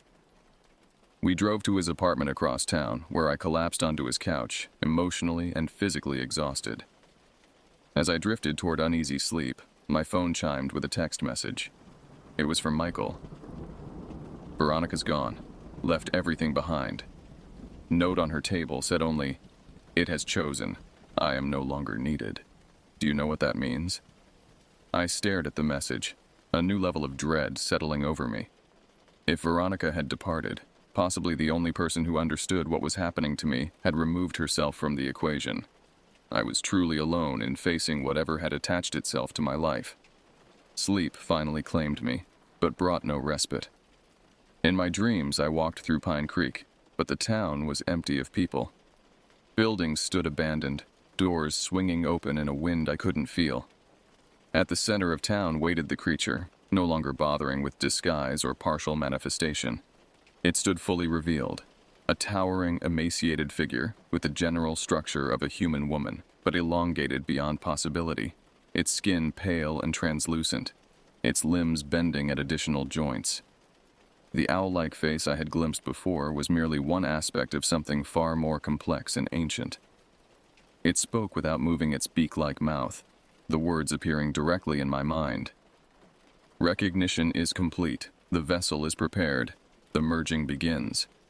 I woke gasping for air, dawn light filtering through James's curtains. He was already up, making coffee in the kitchen. For a moment, normality seemed possible. The routine of morning, the smell of coffee, the sound of someone else moving around the apartment. Then I caught sight of my reflection in his television screen and froze. My face looked wrong. My eyes slightly larger than they should be, my smile stretching just a fraction too wide. I raised a hand to touch my cheek, and my reflection did the same, but with a slight delay, as if it were not truly mimicking me but making its own decision to move. The merging had begun. I left James's apartment while he showered, unable to face his continued skepticism or well-intentioned suggestions of psychiatric intervention. What was happening to me existed beyond the boundaries of conventional medicine or therapy. The entity was no longer content with external manifestation. It had begun the process of possession or transformation. I drove to the one place that might hold answers: Veronica's abandoned house at the edge of town. The Victorian structure looked more decrepit than I remembered, its paint peeling, shutters hanging askew. The front door stood partially open, swinging slightly in the morning breeze. Entering felt like crossing a threshold in more ways than the physical. Inside, the house was in disarray. Furniture overturned, books scattered across floors, walls marked with symbols drawn in what appeared to be ash or charcoal. The air smelled of incense, herbs, and something underneath. A metallic tang that reminded me of blood. In what must have been her living room, Veronica had created an altar of sorts. Candles of various colors surrounded a central space where a small carved figure stood, an owl-like creature with human features similar to what I had seen. Before it lay the remains of offerings, dried flowers, small bones, coins, and a piece of paper with my name written on it. Behind the altar, the wall was covered with photographs, dozens of them arranged in a spiraling pattern. With mounting horror, I realized they were all of me. Me walking to my car after work, me having coffee with my mother, me asleep on my couch, photographed through my window. The timeline of images spanned months, beginning long before my encounter with the creature, before my breakup with Michael, before Veronica had shown any interest in my existence. This hadn't started with my accidental recognition of the entity. It had been orchestrated from the beginning, Veronica selecting me, guiding the entity's attention toward me, facilitating the connection. The question was why. A journal lay open on a small table beside the altar. I picked it up, recognizing Veronica's handwriting from notes she had sometimes left for Michael. The final entry, dated the day before her disappearance, read, "The transference is nearly complete. The Watcher has accepted the vessel I prepared. Soon I will be released from my obligation. 3 generations of service ends with me. The debt will be paid." Earlier entries detailed her family's history. A pact made by her grandmother with what she called those who watch from edges in exchange for power, protection, and knowledge. The price had been steep. Each generation required to provide a new vessel when the previous one failed. Veronica had been raised specifically for this purpose, trained in rituals and methods to identify suitable candidates and facilitate the transfer.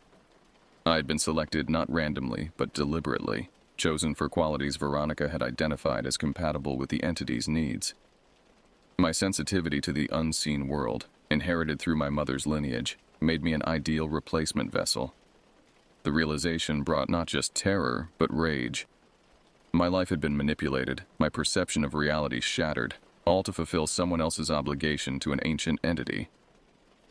As I stood in that room, surrounded by evidence of the elaborate trap I had been led into, I felt a change within me. The constant fear that had accompanied me for weeks transformed into determination. If this entity had chosen me, If Veronica had selected me as a vessel, then perhaps I had more agency in this process than I had assumed. I gathered Veronica's journal and several other items that seemed significant. A small cloth bag of herbs labeled protection, a vial of liquid with no identification, and a silver pendant in the shape of an owl. I didn't have a plan yet, but knowledge was power, and these items represented the accumulated knowledge of generations. As I prepared to leave, a familiar whistling sound came from upstairs, 3 descending notes, 2 ascending. My heart raced, but the fear was now tempered with resolve. Instead of fleeing, I moved toward the sound, climbing the creaking staircase to the 2nd floor. The master bedroom door stood open. Inside, the room was surprisingly orderly compared to the chaos below. A large bed dominated the space, its covers neatly arranged. On the pillow lay a single feather, too large to belong to any ordinary bird. The whistling came again, from directly behind me. I turned slowly, finally ready to face what had been pursuing me. It stood in the doorway, the entity in its full manifestation. Nearly 7 feet tall, its proportions inhumanly elongated, with limbs that bent at additional joints. Its skin was pale and seemed to shift between solid and translucent. The face combined elements of owl and human woman in a way that should have been impossible, crowned with feathers that were not quite feathers, but something more like extensions of its being. "I see you," I said, my voice steadier than I expected. "And I know why you're here." The entity tilted its head at an angle no human neck could achieve. When it spoke, the sound came not from its beak mouth, but seemed to form directly in my mind. "The preparation is complete. The vessel is aware. The merging continues." Its mental voice carried overtones of something ancient. A sound like wind through abandoned places, like water running beneath frozen surfaces. "I'm not a vessel," I replied, drawing strength from my anger at being manipulated. "I'm a person. You can't take what isn't freely given." The entity moved closer, its movements fluid, yet wrong. "All vessels resist initially. All vessels eventually accept. It is the nature of the becoming." I backed away until I felt the edge of the bed against my legs. "Veronica prepared me without my knowledge or consent. That doesn't make it right or binding." "Right, wrong. These are human concepts. The pact transcends such limitations. 3 generations of service for 3 generations of protection. The cycle continues." Understanding dawned fully. "Veronica's family made a deal with you, but I made no such deal. I owe you nothing." The entity extended a limb toward me, its fingers too numerous and too long. "The choice was made on your behalf. Resistance only prolongs discomfort. Acceptance brings transformation." I reached into my pocket, clutching the silver owl pendant I had taken from Veronica's altar. Something told me it held significance beyond mere symbolism. "You need consent," I said, an insight forming as I spoke. "Real power requires willing participation. That's why the process has been gradual, why you've been trying to make me acknowledge you, respond to your calls. You need me to accept this." The entity's form seemed to flicker, like a television with poor reception.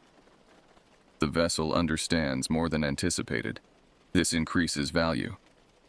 "I'm not a vessel," I repeated, holding the pendant before me like a shield. "And I withdraw any recognition I've given you. I revoke any permission you think you have." The air in the room grew dense, charged with an energy that made my skin prickle. The entity's form became less distinct, its edges blurring into the surrounding space. "Rejection is temporary. Need is permanent. We will return when the vessel is more receptive." With those words, the entity seemed to fold inward upon itself, collapsing into dimensions that shouldn't exist, until nothing remained but a lingering scent of ozone and a single feather that drifted to the floor where it had stood. I left Veronica's house with her journal, the silver pendant, and a new understanding of what had been happening.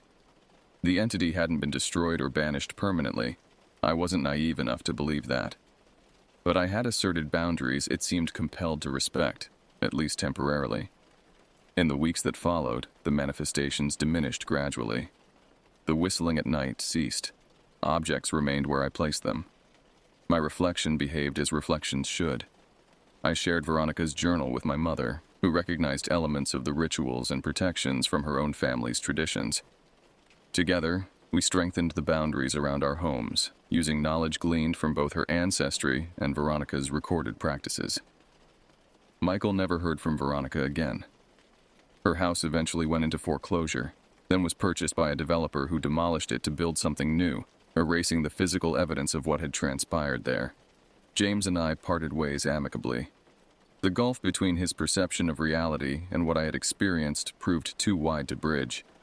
He needed rational explanations. I had encountered something that defied rationality. I still wear the silver owl pendant daily, not as tribute or recognition, but as reminder and protection. Sometimes, in the liminal moments between waking and sleep, I sense a presence at the edges of perception. I hear the faintest echo of whistling, 3 notes down, 2 up. But I never respond. I never acknowledge. The entity waits for my defenses to weaken, for my resolve to falter. It is patient in a way only immortal things can be. And so am I vigilant in the way only those who have glimpsed beyond the veil can be. This isn't a story with a clean resolution or definitive ending. The watcher remains in the dark, at the periphery, seeking recognition and acceptance. Sometimes I feel its gaze from unexpected angles, reflections in store windows, shadows that don't quite match their sources, dreams that feel more substantial than waking life. But I now understand what my grandfather knew, what my mother warned, what Veronica exploited. Recognition goes both ways. To see is to be seen. To acknowledge is to invite connection. So I keep my gaze averted from certain shadows. I ignore whistling in the night, and I wait, knowing that some entities measure time not in days or years but in generations.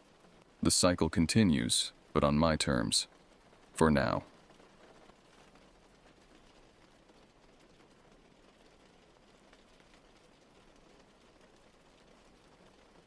I never thought I'd be one of those guys living off the grid, but here I am, in this isolated part of Utah, right on the outskirts of the Uinta Basin, far away from everything I knew.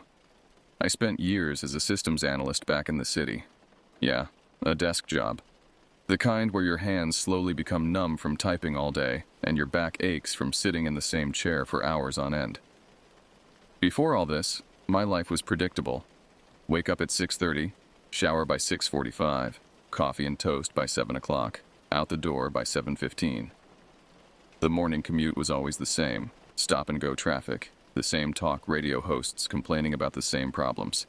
Then 8 hours staring at code under fluorescent lights that gave me migraines. I lived in a 1-bedroom apartment on the 23rd floor of a high-rise where I could hear my neighbors arguing through the paper-thin walls. It wasn't that I hated my life. It just felt hollow.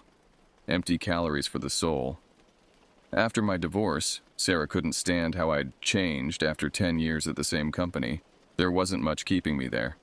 No kids, no pets, just alimony payments and memories I wanted to forget.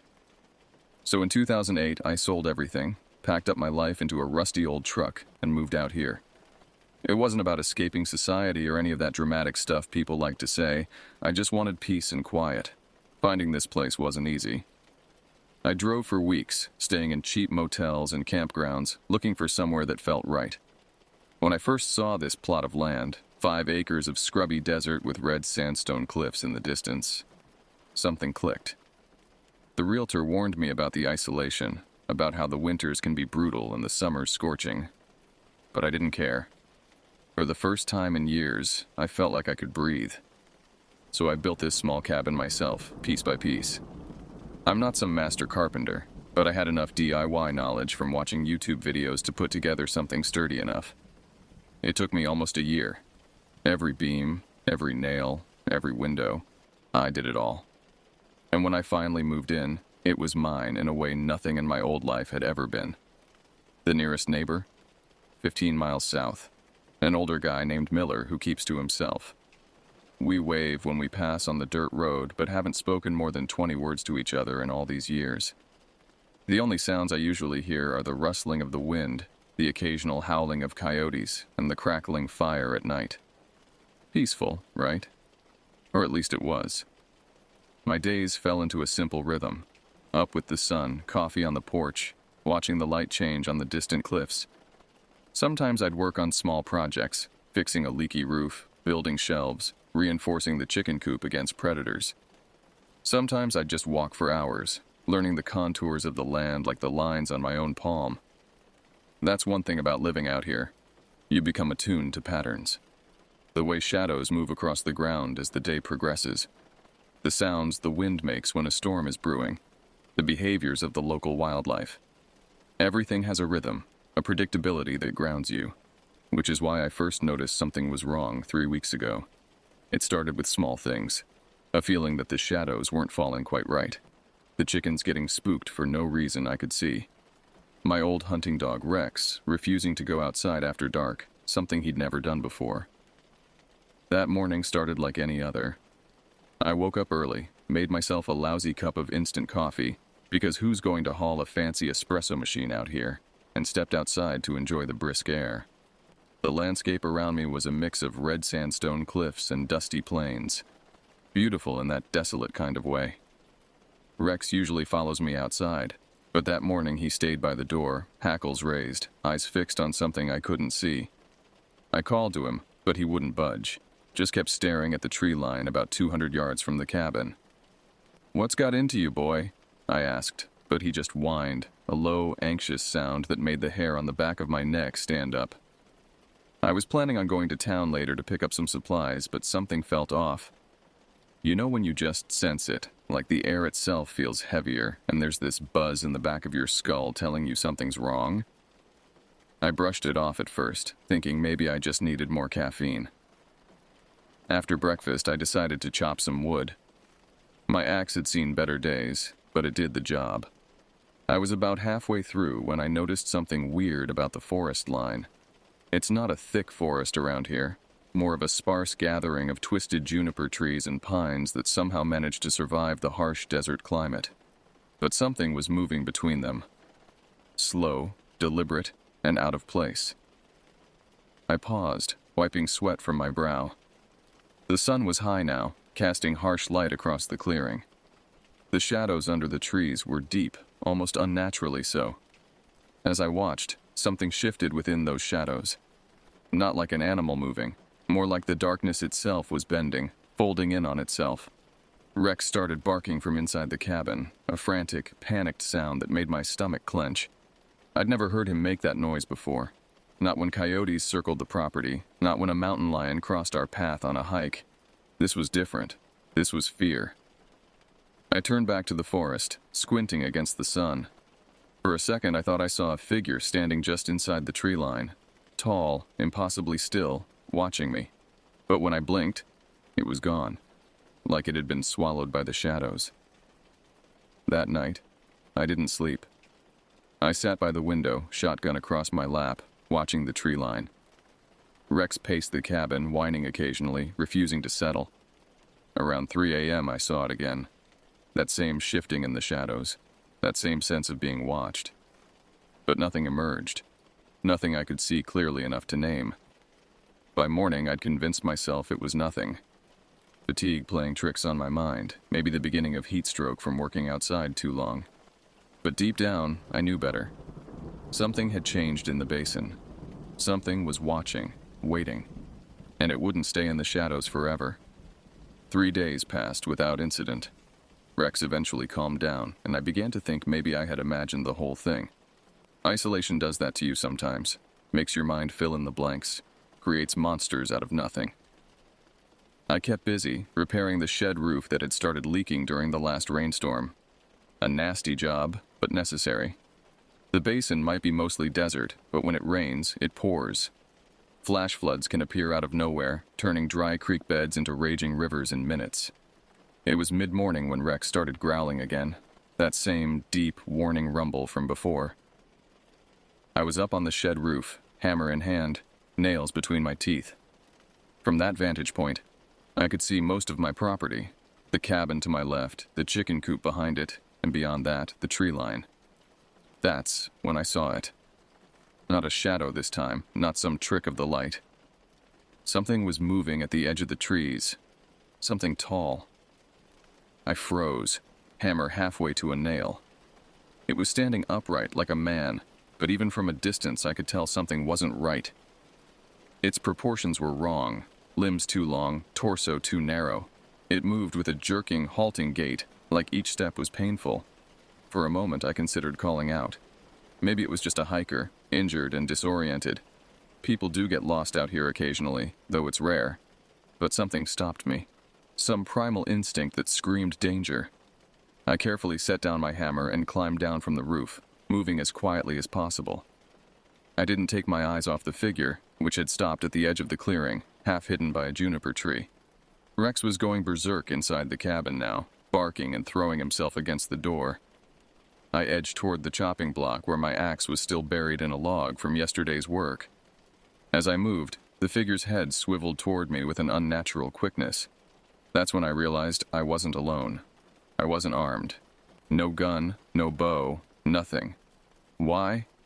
Because I was a fool, plain and simple. I didn't see the need for it. This place was remote, sure, but it wasn't like I was deep in the Alaskan wilderness where bears roamed freely.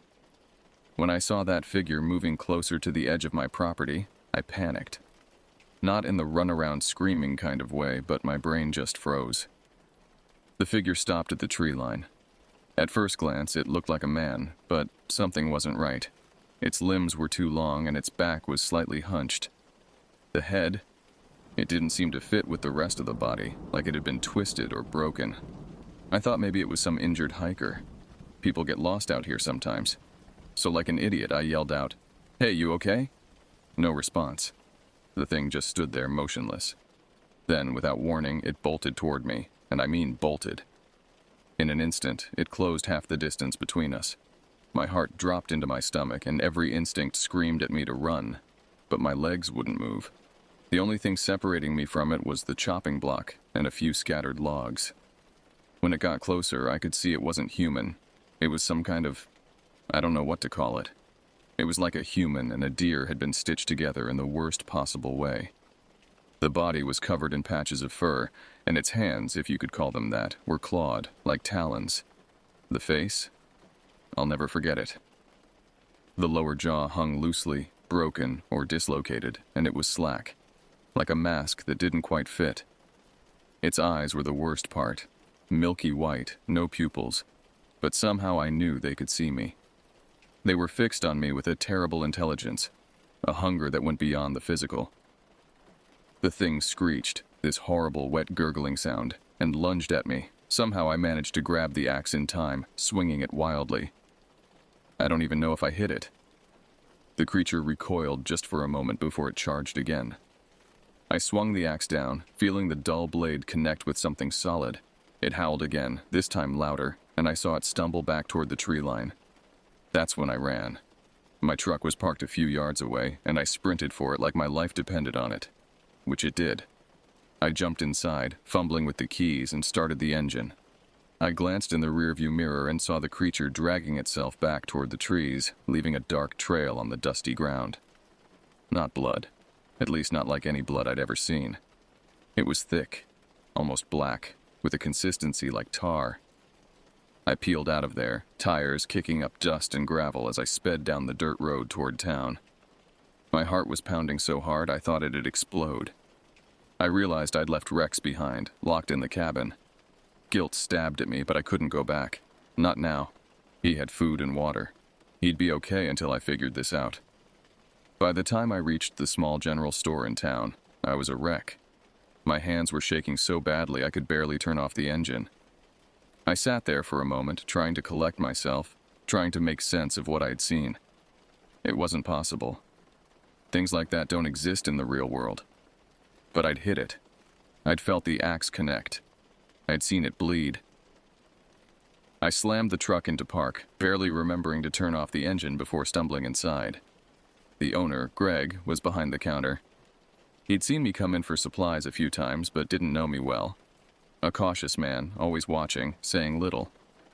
"What's wrong with you?" Greg asked, eyeing me like I'd just crawled out of a crypt. There's something out there," I gasped, trying to catch my breath. Greg raised an eyebrow, clearly not buying it. "You mean coyotes? You city folk always get jumpy when you see wildlife." "No, this wasn't a coyote, Greg. It was something else. I don't even know what it was." I hit it with my axe, but it didn't go down. He stared at me, sizing me up. After a long pause, he shrugged. You probably just saw a mountain lion or something. They can look weird in the daylight, especially if you're out there alone. I shook my head, trying to calm down. No, this thing was walking, on 2 legs. Greg's face changed. His usual skeptical smirk faded, replaced by something more serious. He glanced around the store to make sure we were alone, then motioned me closer and lowered his voice. Listen, you're not the first to see something out there. Few people have mentioned things. They don't talk about it much. Hell, most folks think they're just imagining it. But there's been stories for years. He leaned even closer, his voice barely above a whisper. My grandfather used to tell stories about the basin. Said there were places out there where the boundaries between our world and something else get thin. Places where things can cross over. He straightened up, his expression hardening. I'd say you should go home, pack your stuff, and move back to wherever you came from. That was the last thing I wanted to hear. I didn't come all the way out here to get scared off by some freakish nightmare. But part of me knew he was right. If that thing was still out there, staying wasn't an option. You got any shotgun shells? I asked. Greg nodded slowly, reached under the counter, and pulled out a box. 12 gauge? Yeah. I left the store with a box of shells. Greg had sold me an old shotgun a few months back, said it was just for protection, in case of coyotes or wolves. Until then, I'd left it in the cabin, unused. Now it was my best chance at survival. Driving back felt like a death sentence. Every rustle, every shadow in the distance made my skin crawl. As I approached my property, I slowed down, scanning the tree line for any sign of movement. Nothing. Just the wind stirring the branches, casting dancing shadows across the ground. I parked closer to the cabin this time, engine still running, ready for a quick escape if needed. Rex was barking inside, frantic and desperate. When I opened the door, he nearly knocked me over, then ran outside, hackles raised, growling at the tree line. When I pulled up to the cabin, the axe was still there, stuck in the chopping block, but no sign of the creature. Part of me thought maybe I'd scared it off, or maybe I'd imagined the whole thing in some sleep-deprived delirium. But then, I saw the tracks. Large, uneven prints leading from the forest line, across the clearing to where I'd been standing. They circled the cabin and led off into the trees again. And there was that strange, dark substance on the ground where I'd hit the creature. It had already dried to a crusty black residue that flaked away when I touched it.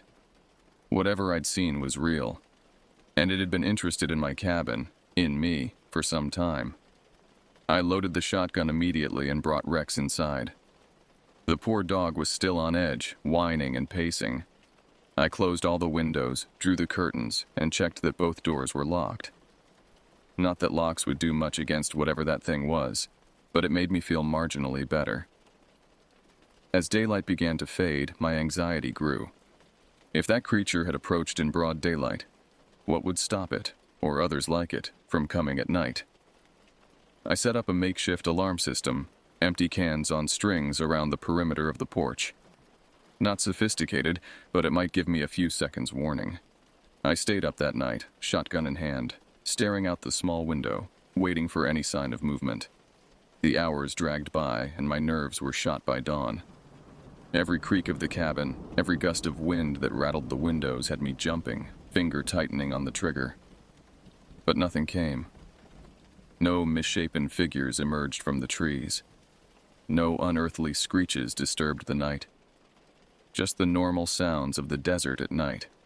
Distant coyotes, the occasional hoot of an owl, the wind whispering through the junipers. By morning, exhaustion had dulled my fear enough that I decided to do something proactive. I needed information. If Greg was right and others had seen these things, someone must know more about them. I drove back to town, this time heading for the small library that doubled as the town hall. Mrs. Abernathy, the librarian for as long as anyone could remember, looked up from her desk as I entered. Her glasses magnified her eyes to owlish proportions, giving her an expression of perpetual surprise. "Well, aren't you a sight?" she said, taking in my disheveled appearance. "Rough night? You could say that." I ran a hand through my unwashed hair. I'm looking for information about local legends, specifically around the basin.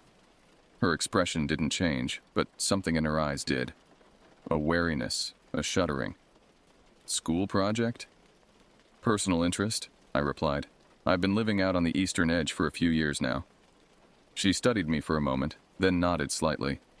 Local history section, back corner, but you won't find much written down. Some things folks prefer to talk about rather than record. I thanked her and headed to the section she'd indicated. It was small, just 2 shelves of books on local history, geology, and flora and fauna. Nothing about creatures that walked like men, but weren't men. After an hour of fruitless searching, I returned to Mrs. Abernathy's desk. "Not finding what you need?" she asked, though she didn't sound surprised. "No," I admitted. "I'm looking for something specific. Something about beings that live in the basin. Not animals, not exactly human either." She removed her glasses and polished them slowly with the edge of her cardigan. "Sit down," she said, gesturing to a chair beside her desk. I sat and she leaned forward, her voice low even though we were the only ones in the library. "My grandmother was Ute," she began. "Grew up on the reservation not far from here. She used to tell stories about the basin, about why they wouldn't build permanent settlements in certain areas." She replaced her glasses and fixed me with a stern look. She called them the in-between people. Said they weren't fully of this world, but not fully of the spirit world either. "Trapped," she said, and angry about it. "What did they look like?" I asked, my mouth suddenly dry. "Like people who've been broken and put back together wrong. Sometimes with animal parts, sometimes just wrong." She shook her head. "Grandmother said they were once human, or maybe animal, but something happened to them. Something changed them." "What happened?" She wouldn't say exactly, just that there are places in the basin where the boundaries get thin, where things can slip through or get caught between. Time works differently there, she said. Reality bends. I thought about the creature I'd seen, its unnatural movements, its misshapen form. Did she say how to stop them? Mrs. Abernathy shook her head. "Only that you don't. You leave. You get as far away as you can." "But why haven't more people seen them? Why isn't this common knowledge?" "Who says it isn't?" She raised an eyebrow. "People around here know to stay away from certain places, not to be out after dark in others. They might not talk about why, might dress it up as practical concerns about wildlife or weather, but they know." She leaned back in her chair. "And those who don't listen, who push too far into places they shouldn't go, well, some disappear, some come back changed." A chill ran down my spine. Changed how? Wrong in the head, seeing things that aren't there, or not seeing things that are. She studied me intently. "You've seen something, haven't you? Out by your place?" I nodded slowly. "Then you have a choice to make. Leave now, while you still can. Or what? Or become part of the stories people around here don't write down." I left the library with more questions than answers. The in-between people. Places where reality bends. It sounded like superstition, folklore designed to keep people away from dangerous areas. But I'd seen one of these creatures with my own eyes. Hit it with an axe. On my way back to the truck, I passed the local diner. Through the window, I saw Greg sitting at the counter, nursing a cup of coffee. On impulse, I went inside and took the stool next to him. "Back already?" he asked, not looking at me. "Needed more information?" I kept my voice low. "Talked to Mrs. Abernathy at the library." Greg snorted. "Old bat's full of stories. About the in-between people?" His coffee cup paused halfway to his lips. He set it down carefully. "She tell you that?" "Said her grandmother was Ute, that they avoided certain areas of the basin because of them." Greg was silent for a long moment. Then, "My brother saw one back in '97, up near Bottle Hollow. Said it had the body of a man but the head of a deer, all twisted around. Chased him for 3 miles before he lost it." He turned to look at me directly. No one believed him. Said he was drunk or seeing things. 3 weeks later, he disappeared.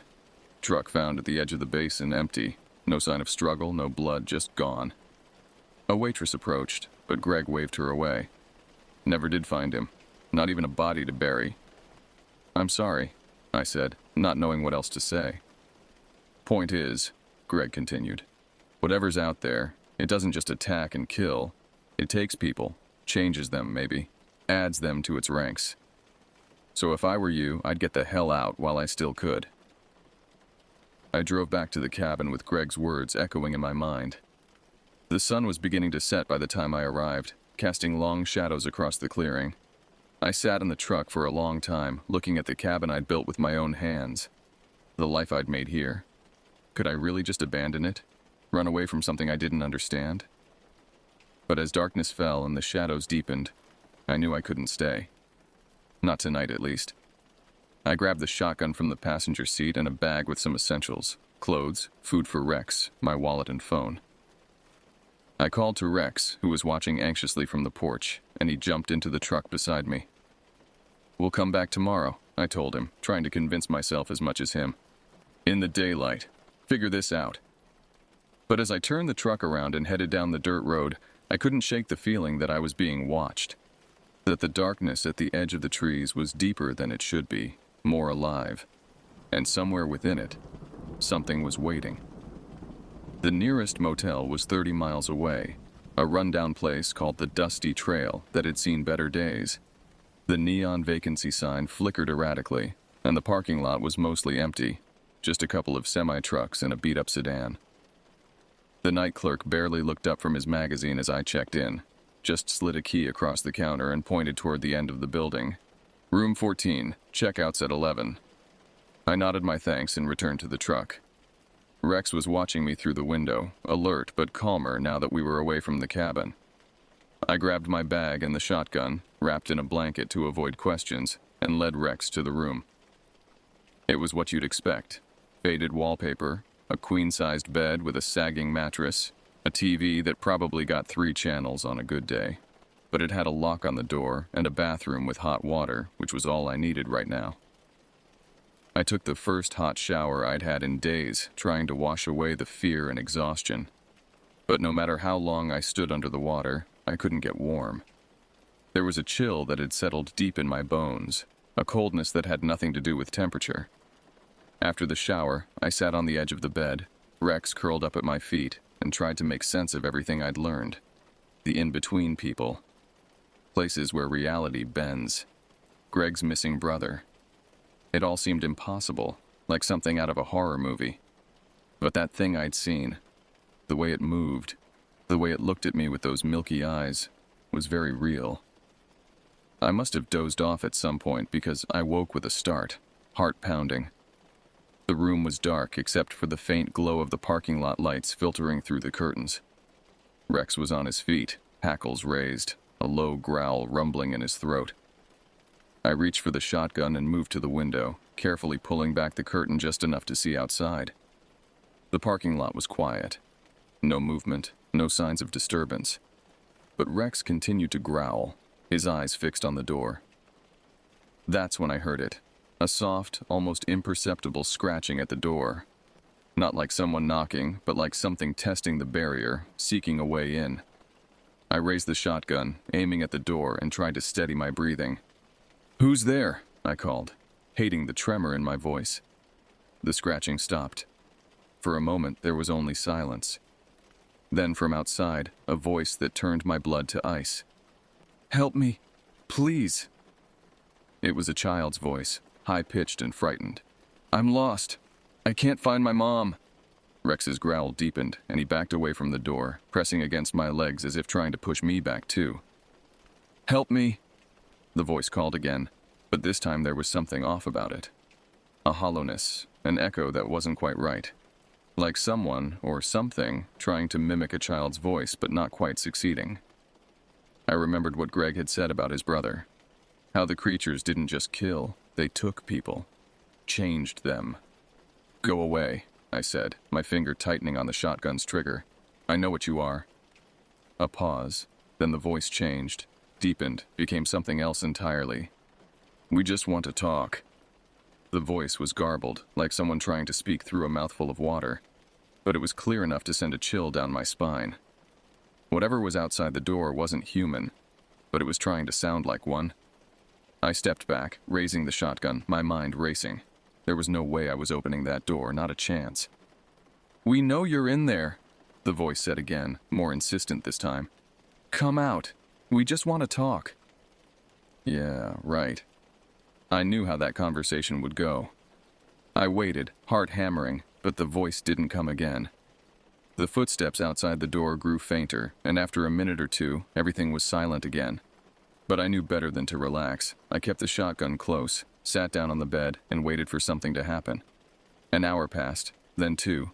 Nothing. Just when I thought maybe, just maybe, they had left, the door handle rattled. I froze. It wasn't a hard, frantic shaking like someone trying to break in. It was slow, deliberate, like they were testing it, seeing if it was locked. My hand tightened around the shotgun, and then the door started to creak open. I fired. The blast echoed in the small room, and the door slammed shut. For a moment, everything was still, and then I heard it again, that gurgling, wet screech from earlier. But this time it was outside, on the other side of the door. They weren't gone. They were waiting, watching. But they weren't coming in. That's when I realized what they wanted. They weren't trying to break in. They wanted me to come out. They wanted me to make the first move. I wasn't going to give them the satisfaction. I stayed there, sitting on the bed, shotgun in hand for the rest of the night. Rex eventually settled, lying across the doorway as if to create another barrier between us and whatever was outside. Around 3 a.m., I heard movement again. Not at the door this time, but at the window. The curtains were drawn, but I could see a shadow pass across them, blocking the parking lot light. Something was pressing against the glass, testing it just as it had tested the door. I aimed the shotgun at the window, ready to fire if the glass broke. But it held. The pressure increased. I could hear the glass creaking, straining against the frame. And then, abruptly, it stopped. Silence again, but not the reassuring kind. This was the silence of a predator waiting, watching, biding its time. Eventually, the first light of dawn crept through the gaps in the curtains. I'd been awake for almost 48 hours at this point, fueled only by adrenaline and fear. My hands were shaking and my eyes burned. But I was alive. We were alive. I waited until the sun was fully up before I dared to open the door. The shotgun blast had splintered the frame, but the damage wasn't as bad as I'd feared. And outside, no signs of the creatures, no footprints, no blood, nothing to indicate they'd been there at all. Except for a smell. Faint but distinct, like rotting meat mixed with something else. Something I couldn't identify. It lingered in the air, a reminder that last night hadn't been a nightmare I could just wake up from. I checked out quickly, avoiding the night clerk's questions about the damaged door, and headed back to my truck. I had to make a decision. I could run, pack up whatever I could fit in the truck, and leave the basin, leave Utah entirely. Start fresh somewhere else, somewhere without thin places and in-between people. Or I could go back to the cabin, try to understand what was happening, try to fight. Neither option seemed good. But as I sat in the truck, Rex beside me, watching the sun rise over the distant mountains, I knew I couldn't just run. Not yet. Not without at least trying to understand what these things were and why they had targeted me. So I started the engine and turned the truck toward the cabin, toward the basin, toward the creatures that waited in the shadows. The rational part of my brain screamed that this was suicide. But something deeper, something more primitive, knew that running wouldn't save me. They had found me once. They could find me again. It was time to face them. The drive back to the cabin felt surreal, like I was moving through a dream. The landscape that had once seemed so peaceful, so full of potential, now looked menacing. Every shadow might be hiding one of them. Every bend in the road might reveal something waiting. As I approached my property, I slowed down, scanning the area for any sign of the creatures. Nothing moved in the early morning light. The cabin stood just as I'd left it, door closed, windows intact. Even the cans on strings around the porch were undisturbed. I parked but left the engine running just in case. Rex whined beside me, clearly reluctant to leave the safety of the truck. "I know, boy," I said, patting his head. "But we need to get some things. Then we'll go." I grabbed the shotgun and stepped out, keeping my back to the truck as I surveyed the property. The tree line was quiet, no shifting shadows, no movement. But that didn't mean they weren't there, watching, waiting. Moving quickly, I approached the cabin. The door was still locked, just as I'd left it. Inside, nothing seemed disturbed. But there was that smell again. That same rotting meat odor I'd detected outside the motel room. Faint, but definitely there. They had been here, inside my home. I didn't waste time. I grabbed a duffel bag and started filling it with essentials. Clothes, non-perishable food, my laptop, and the few personal items I couldn't bear to leave behind. A photo of my parents, my old watch, a book my grandfather had given me. As I was packing, I noticed something on the kitchen table that hadn't been there before. A small stone, perfectly round, smooth as glass, black as pitch. I knew I'd never seen it before, never brought it inside. They had left it. A message? A warning? I didn't touch it, just continued packing. I was almost done when Rex, who had followed me inside and was sticking close to my legs, suddenly went rigid. A low growl rumbled in his chest, and his eyes fixed on the window over the sink. I followed his gaze and froze. There, just at the edge of the tree line, stood not one but several figures. Tall, misshapen, half hidden by the shadows of the junipers. They weren't moving, just standing there, watching. I counted 5 of them, each slightly different in its deformity. One had what looked like antlers sprouting from a too small head. Another seemed to be hunched over, its arms so long they nearly touched the ground. They were all vaguely humanoid, but wrong in fundamental ways that made my skin crawl. I grabbed the duffel bag and the shotgun and backed toward the door, never taking my eyes off the figures at the tree line. "Come on, Rex," I whispered. "Time to go." We made it to the truck without incident. The creatures didn't approach, didn't make any move to stop us. They just watched, their milky eyes reflecting the morning light like polished stones. I started the engine, my hands shaking so badly I could barely turn the key. As I began to pull away, one of the creatures, the one with the antlers, stepped forward into the sunlight. It raised one clawed hand, almost like it was waving goodbye, or making a promise. "We'll find you," the gesture seemed to say. "Wherever you go." I floored it, the truck fishtailing on the dirt road as I sped away from the cabin, away from the creatures, away from the life I'd built in the basin. I didn't stop driving until I reached the interstate, and even then, I kept going, heading east. I didn't have a destination in mind, just away, as far away as possible. But even as the miles accumulated between me and the basin, I couldn't shake the feeling that I wasn't truly escaping. That black stone they'd left on my table, it felt like a marker, a tag, like they'd somehow claimed me. I'm in Colorado now, in another motel room that looks almost identical to the one from before. Rex is asleep at the foot of the bed, finally relaxed now that we're hundreds of miles from the basin. I've been researching, trying to find any information about the in-between people, about places where reality bends. There's not much. A few obscure forums where people share stories similar to mine, a couple of academic papers on folklore of the American Southwest that mention beings that exist between worlds. Nothing concrete.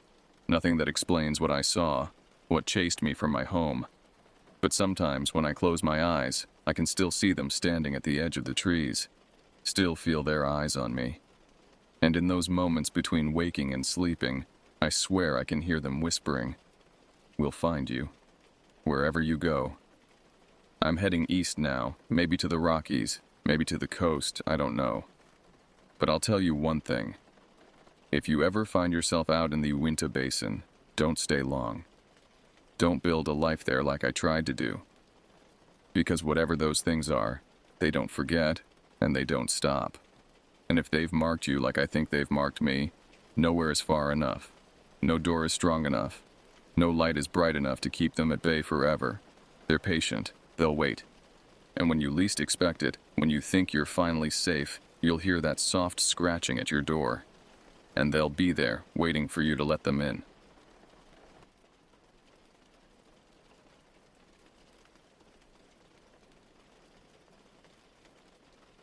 The desert night settled over the Mogollon Rim as I extinguished the last embers of my campfire. Tomorrow would mark my third week alone in the Tonto National Forest, searching for something the U.S. Army had lost, or so they told me. The information they'd provided was minimal, compartmentalized in the way military intelligence always is. "Need to know," was the phrase Captain Reeves kept repeating during my briefing at Fort Huachuca. "Sergeant Nakohe, your Apache tracking skills are why you were selected," he'd said, sliding a manila folder across his desk. Inside, satellite imagery of a canyon system, coordinates, and a vague description of what I was looking for. A specialized equipment package that had gone missing during a training exercise. The pay was substantial, enough to clear the mountain of medical debt that had accumulated after my mother's cancer treatments last year. I'd grown up in these mountains on the eastern edge of the White Mountain Apache Reservation. My grandfather, who raised me after my father was killed in Afghanistan, had taught me to read the landscape like a book. Though I'd left the reservation to join the Army 12 years ago, the traditional knowledge passed down to me remained as fresh as the day I'd learned it. Sleep didn't come easily that night. The wind through the junipers created whispers that sounded almost like voices. My grandfather would have said the spirits were restless. Though I'd long embraced the pragmatic world of military service, there remained a part of me that couldn't fully dismiss the stories he'd told around our wooden stove during winter nights.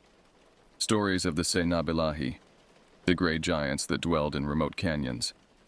The white settlers had their own name for these beings, Bigfoot. I had dismissed such tales as campfire stories designed to keep children from wandering too far from home. But alone in the wilderness, with only my thoughts and the distant howl of coyotes for company, those childhood fears crept back from the recesses of my mind. The next morning, I packed my gear and continued my methodical search pattern. The canyon system was vast, riddled with caves and narrow passages.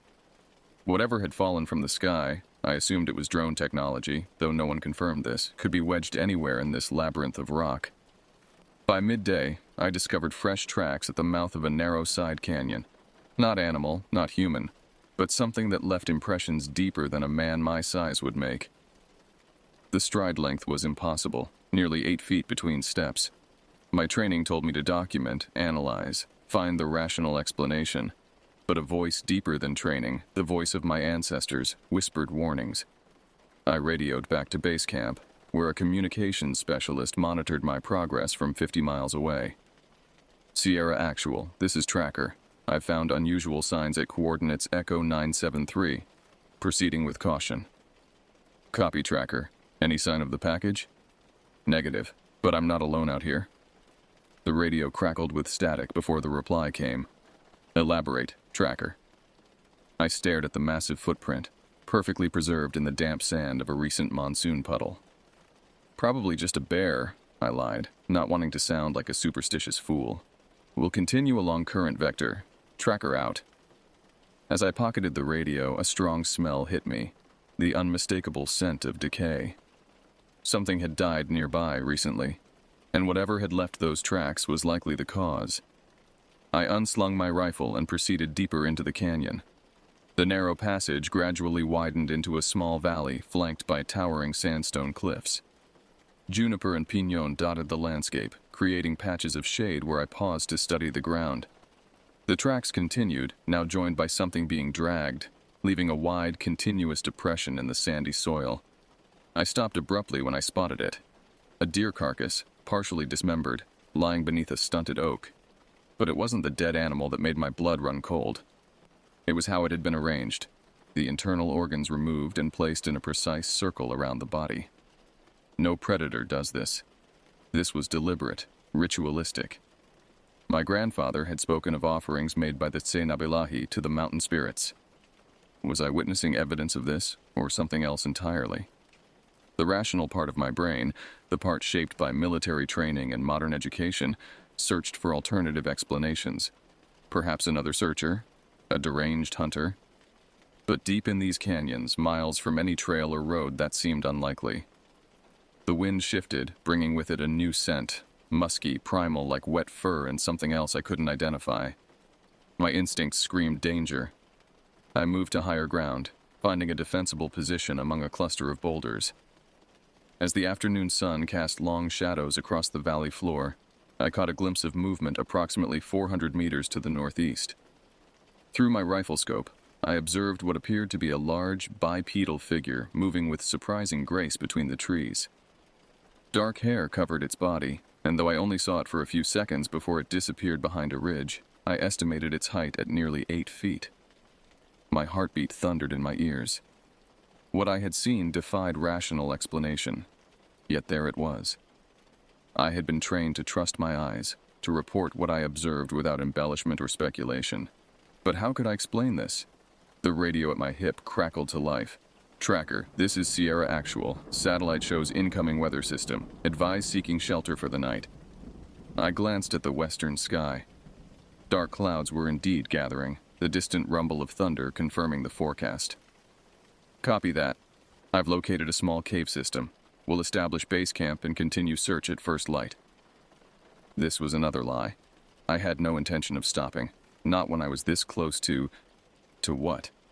The equipment package I'd been sent to recover, or something far more ancient and terrifying. As raindrops began to pelt the sandstone around me, I made a decision. I would follow the tracks, storm be damned. Something told me the creature and my objective were connected. Perhaps it had found the downed equipment, claimed it as its own. Tribal stories told of the Nabilahi's curiosity about human tools. The path led toward a dark opening in the cliff face about half a kilometer ahead. A cave entrance, partially hidden by brush. The tracks led directly to it, disappearing into the shadows beyond. Lightning split the sky as I approached, momentarily illuminating the entrance. Thunder followed immediately, the sound reverberating off the canyon walls. As the echo faded, another sound emerged from the cave, a low, rumbling growl that no recognized animal in these mountains could produce. I raised my rifle, switched on my tactical light, and stepped into the darkness. The beam cut through the blackness, revealing a tunnel that descended steeply into the earth. The air grew noticeably cooler as I ventured deeper, the sound of rain fading behind me. The walls were smooth in places, showing signs of deliberate construction rather than natural formation. Ancient peoples had been here. Petroglyphs covered portions of the wall. Images of tall, hair-covered beings standing alongside much smaller human figures. Some depicted what appeared to be ceremonies, offerings exchanged. My grandfather's voice echoed in my memory. The people and the tall ones once shared these mountains in peace. But something changed. They retreated deeper into the wild places, and we stopped seeking them out. As I rounded a bend in the tunnel, my light illuminated a small chamber. At its center lay the unmistakable shape of a military-grade container, the equipment package I'd been sent to recover. But I wasn't alone. Crouched on the other side of the chamber, massive hands extended toward the container, was the creature I'd glimpsed earlier. Its eyes reflected my light like a deer caught in headlights. Intelligent, alarmed, and unmistakably aware. Time seemed to suspend itself as we regarded one another across the chamber. The creature's eyes, deep amber with vertical pupils, studied me with undeniable intelligence. It was massive, easily 8 feet tall even in its crouched position, with broad shoulders covered in dark brown hair that grew more sparse around its surprisingly human-like face. I kept my rifle raised but didn't immediately fire. My grandfather's teachings held me back. All beings deserve respect until they prove unworthy of it, he'd told me countless times. The creature made no aggressive move, though its nostrils flared as it scented the air between us.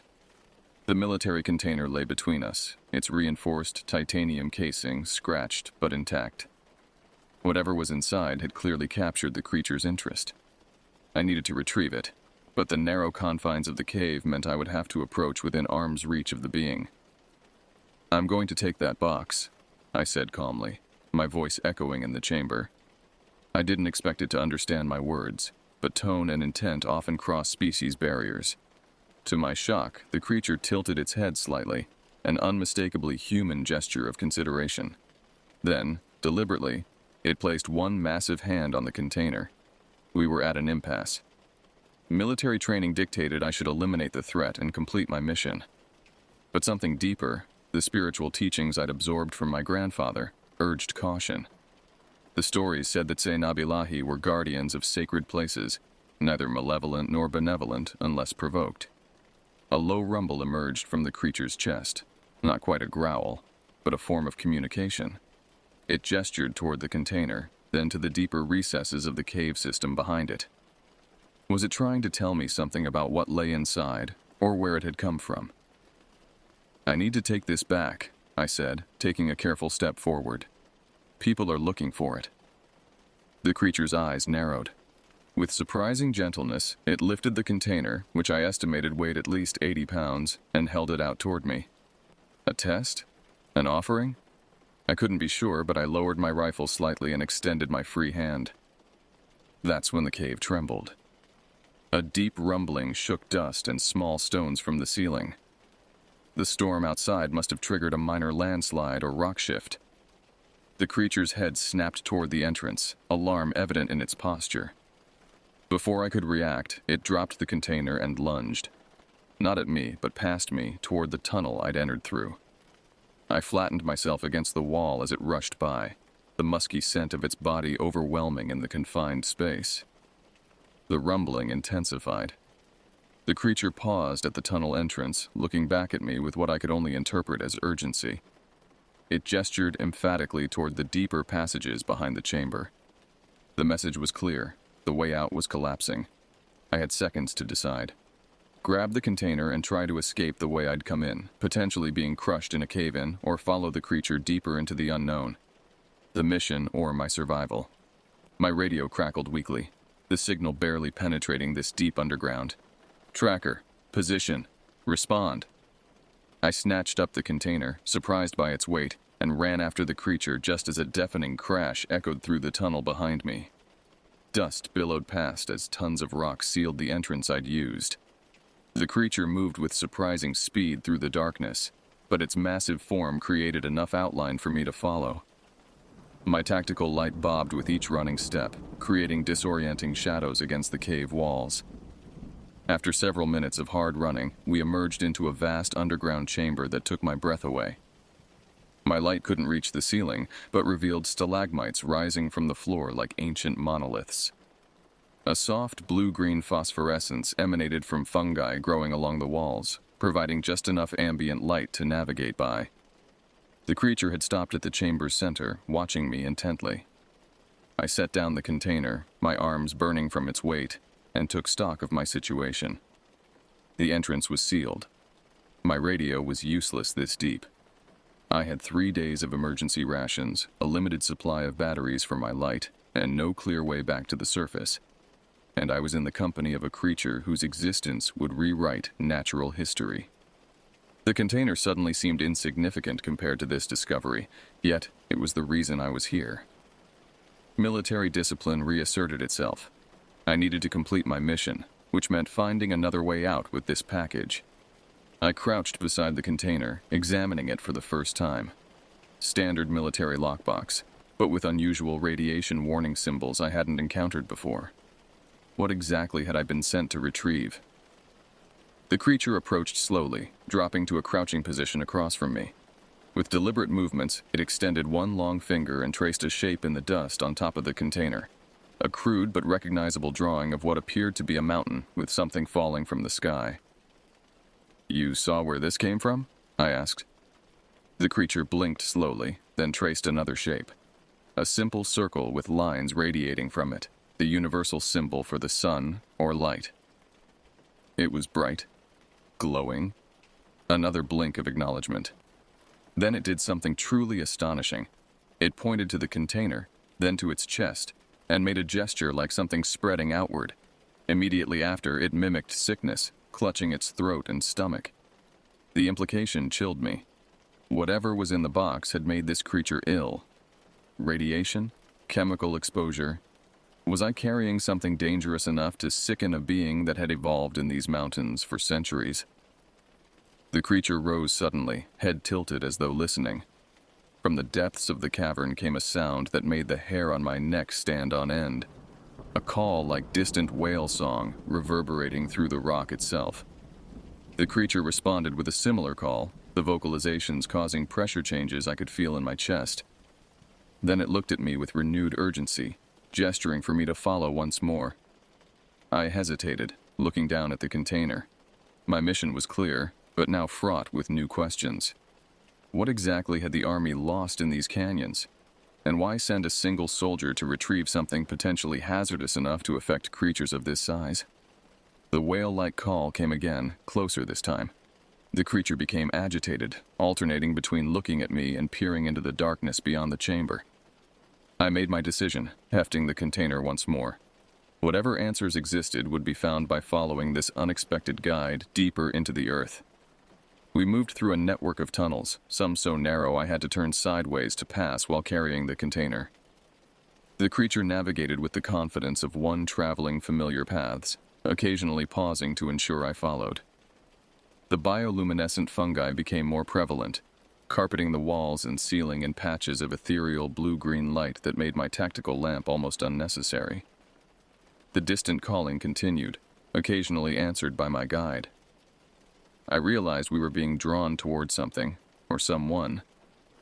The thought that there might be more of these creatures both fascinated and unnerved me.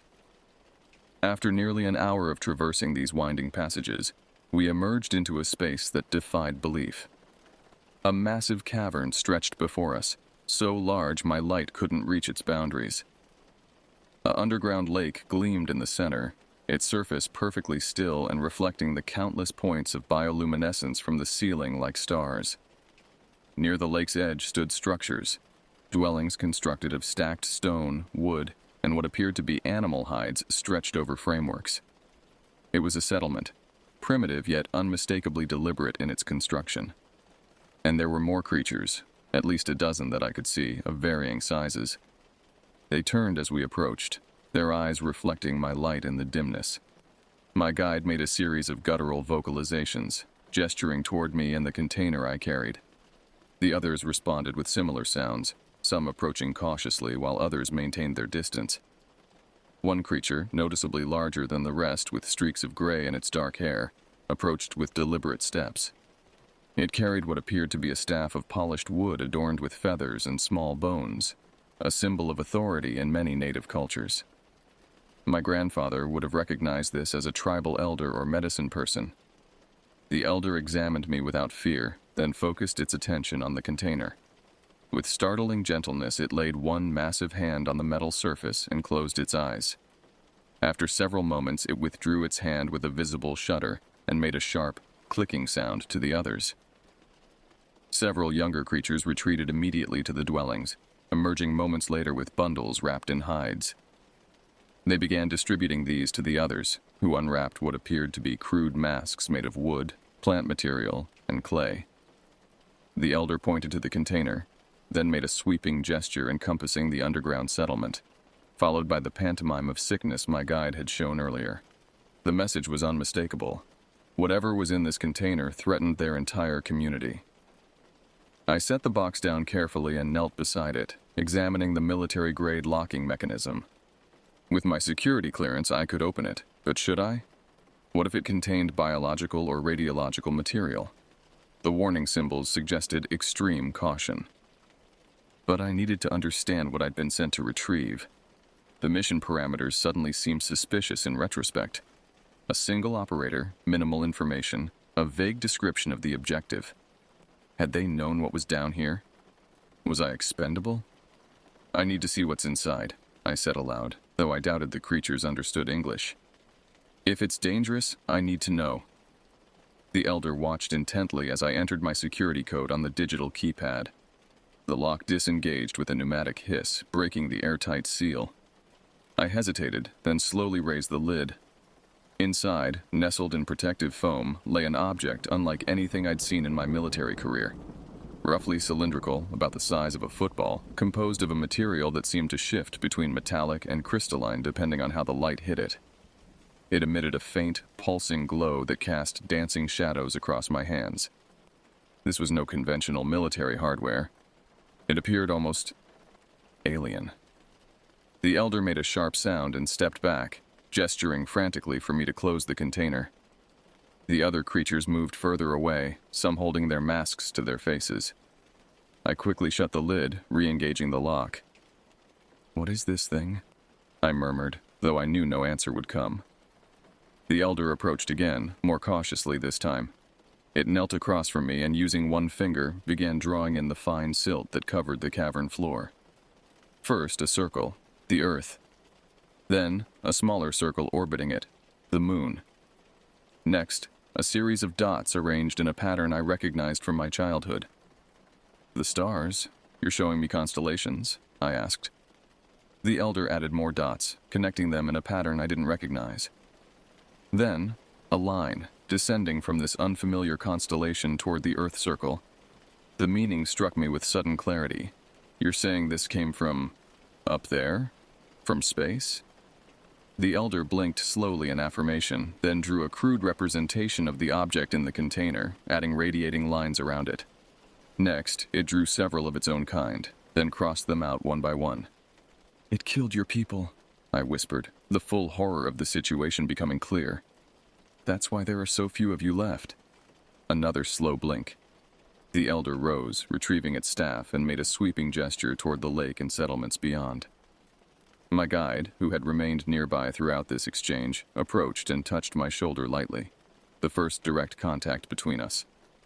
It pointed to me, to the container, and then to a tunnel on the far side of the cavern, different from the one we'd entered through. A way out? Or something else entirely?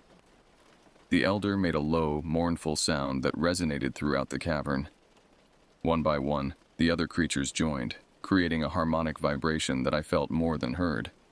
It was beautiful and terrifying, like nothing human vocal cords could produce. As the sound faded, the elder fixed me with a penetrating gaze and pointed with its staff, first to the container, then to the distant tunnel, and finally upward toward the unseen sky above. The message couldn't have been clearer. Take this thing back where it came from. I nodded slowly, shouldering my pack and lifting the container once more. "I understand," I said, though I wasn't sure I did. Not fully. What I'd been sent to retrieve wasn't a piece of military equipment at all, but something far more extraordinary. Something that didn't belong here. My guide gestured for me to follow once more, heading toward the indicated tunnel. I glanced back at the settlement, this hidden world that few, if any, humans had ever witnessed, and followed, carrying my dangerous cargo deeper into the unknown. The new tunnel sloped gradually upward, giving me hope that it indeed led to the surface. My guide moved more cautiously now, frequently stopping to listen or scent the air. The bioluminescence grew fainter the higher we climbed, until I was again dependent on my tactical light, which cast our shadows in long, distorted shapes against the tunnel walls. Hours passed in silent progress. The container grew heavier with each step, and my arms burned with fatigue. Occasionally, I felt vibrations through the rock, subtle tremors that might have been natural seismic activity or something else entirely. Each time my guide would freeze, head cocked in that listening posture, before proceeding. Eventually, the tunnel widened into a small chamber with several branching passages. My guide stopped, visibly uncertain for the first time. It studied each option, sniffing the air flowing from them before selecting one that continued our upward trajectory. As we proceeded, I noticed a change in the tunnel characteristics. The walls became more regular, with tool marks visible in places. Not modern equipment, but certainly human-made. Ancient mining tunnels, perhaps? The Apache and Navajo had stories of old Spanish mines in these mountains, abandoned centuries ago. My guide noticed my interest in these marks and made a surprisingly human gesture, a slow shake of its head, followed by touching its chest. "Your people made these?" I asked, surprised. "Not humans?" It blinked once in affirmation. This revelation shifted my understanding significantly. These weren't simply forest creatures, but beings with their own culture, their own history of engineering and architecture. The implications were staggering. We continued upward, the air growing noticeably fresher. Water trickled down one wall, forming a small stream that followed the tunnel's path. My guide stooped to drink, and I did the same, refilling my canteen with the crystal-clear water. As I straightened, a sound echoed down the tunnel from above, mechanical, rhythmic. Helicopter rotors. My guide froze, fear evident in its posture. It recognized the sound as well. The search teams must have expanded their operations when I failed to report in. The storm had likely passed, allowing air operations to resume. Under normal circumstances, I would have been relieved at the prospect of extraction, but circumstances were far from normal. I checked my watch. Nearly 18 hours since I'd entered the cave system.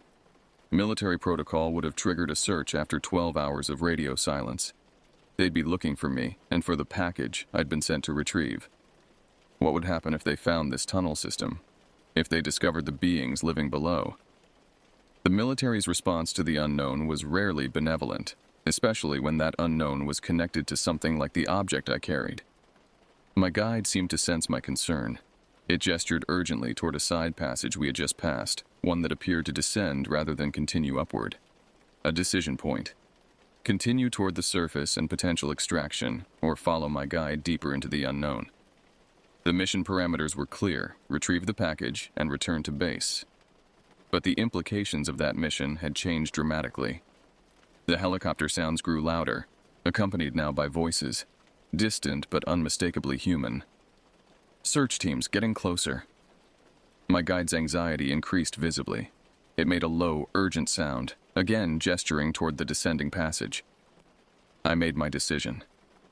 Lead the way, I whispered, following it into the side tunnel. We moved quickly, descending through a series of tight passages that eventually opened into another large chamber. This one differed from the settlement cavern, smaller but clearly adapted for some purpose. Stone platforms lined the walls, covered with artifacts, bundles of dried plants, clay vessels, carved figures, and tools of bone and stone. A sacred space. A temple of sorts. My guide approached one of the platforms, selecting a small object from among the artifacts, a disc of polished obsidian, perfectly circular with a hole drilled through its center. It held this out to me with surprising reverence. I set down the container and accepted the offering, unsure of its significance. The obsidian was cool and surprisingly heavy in my palm.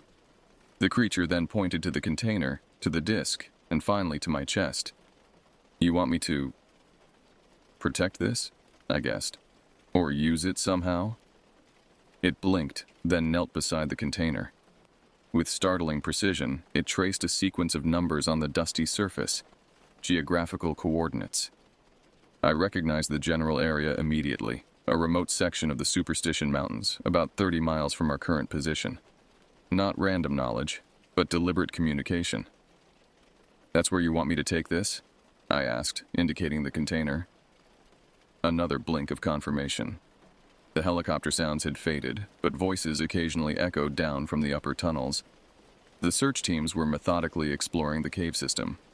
It would be only a matter of time before they found this chamber. My guide seemed to understand this as well. It moved to one of the cave walls and pressed against a seemingly solid section of rock. To my amazement, a portion of the wall pivoted, revealing another hidden passage. Secret doors in an underground temple. The complexity of these beings' civilization continued to astonish me. The creature gestured urgently toward this new opening, then to the container. Its meaning was clear. This was my escape route, and I needed to take the dangerous object with me. I hefted the container once more, now accompanied by the obsidian disc my guide had given me. Before entering the passage, I turned back. "Thank you," I said simply. The creature studied me for a long moment, then raised one massive hand to its chest in what seemed a universal gesture of respect. It spoke, the first time it had attempted human speech, producing a word that sounded remarkably like Nakohe. My name. It had heard and remembered my name from my radio communications. Before I could respond, shouts echoed from the tunnels above, much closer now. My guide pushed me gently toward the secret passage, then moved to a different tunnel entrance, deliberately creating noise to draw attention away from my escape route. A diversion. It was sacrificing its secrecy, perhaps even its safety, to ensure I completed this unexpected mission. I entered the hidden passage as the creature disappeared into the upper tunnels. The stone door swung closed behind me, plunging me into complete darkness broken only by my tactical light. Ahead lay an unknown path. Behind me, the approach of those who had sent me here in the first place, and in my hands, an object that had fallen from the stars. something dangerous enough to threaten creatures that had survived in secret for perhaps thousands of years. My grandfather's voice seemed to whisper in my ear, "Sometimes the path chosen for you is not the one you must follow." I adjusted my grip on the container and pressed forward into the darkness. The hidden passage descended steeply before leveling out and beginning a gradual ascent. Unlike the main tunnels, this one showed no signs of regular use. Dust lay undisturbed except for my own footprints, and in places I had to navigate around fallen rocks. My tactical light created a small bubble of visibility in the overwhelming darkness. I checked my compass, confirming we were indeed heading southeast, toward the Superstition Mountains, as indicated by the coordinates. The passage seemed to have been created to connect the major cave systems of the region, a hidden highway beneath the wilderness. After several hours of steady progress, my light caught a glimmer ahead, natural light filtering down from above. The passage terminated in a vertical shaft with crude handholds carved into the rock wall. I carefully secured the container to my back, using straps from my pack, and began the climb. 20 feet up, I emerged into a small ravine, hidden from casual observation by dense manzanita and juniper. The afternoon sun momentarily blinded me after so many hours underground. Birds called in the distance, and a slight breeze carried the scent of desert sage. The ordinary world seemed surreal after what I'd experienced below. I oriented myself using the sun's position and my compass, identifying a probable route toward the coordinates I'd been given. The Superstition Mountains loomed on the southeastern horizon, their jagged peaks tinged gold in the late afternoon light. Military training took over as I assessed my situation. I had limited supplies, a conspicuous and heavy container that would draw immediate attention if spotted, and an uncertain number of search teams likely still combing the area I'd just left. My radio might work on the surface, but using it would instantly reveal my position, and I had no idea what awaited me at those coordinates. I retrieved the obsidian disc from my pocket, examining it more carefully in the natural light. The circular perforation in its center was precisely drilled, and fine lines had been etched into its surface in concentric patterns. When I held it up to the sun, the light passing through the central hole created a focused beam, like a primitive lens. I remembered stories my grandfather told of Apache medicine people using similar objects in healing ceremonies. The stone that sees between worlds, he'd called it. I carefully repocketed the disc and began making my way toward the distant mountains. As darkness fell, I heard helicopter rotors in the distance, searching the area I'd left behind. They hadn't yet expanded their search to this region.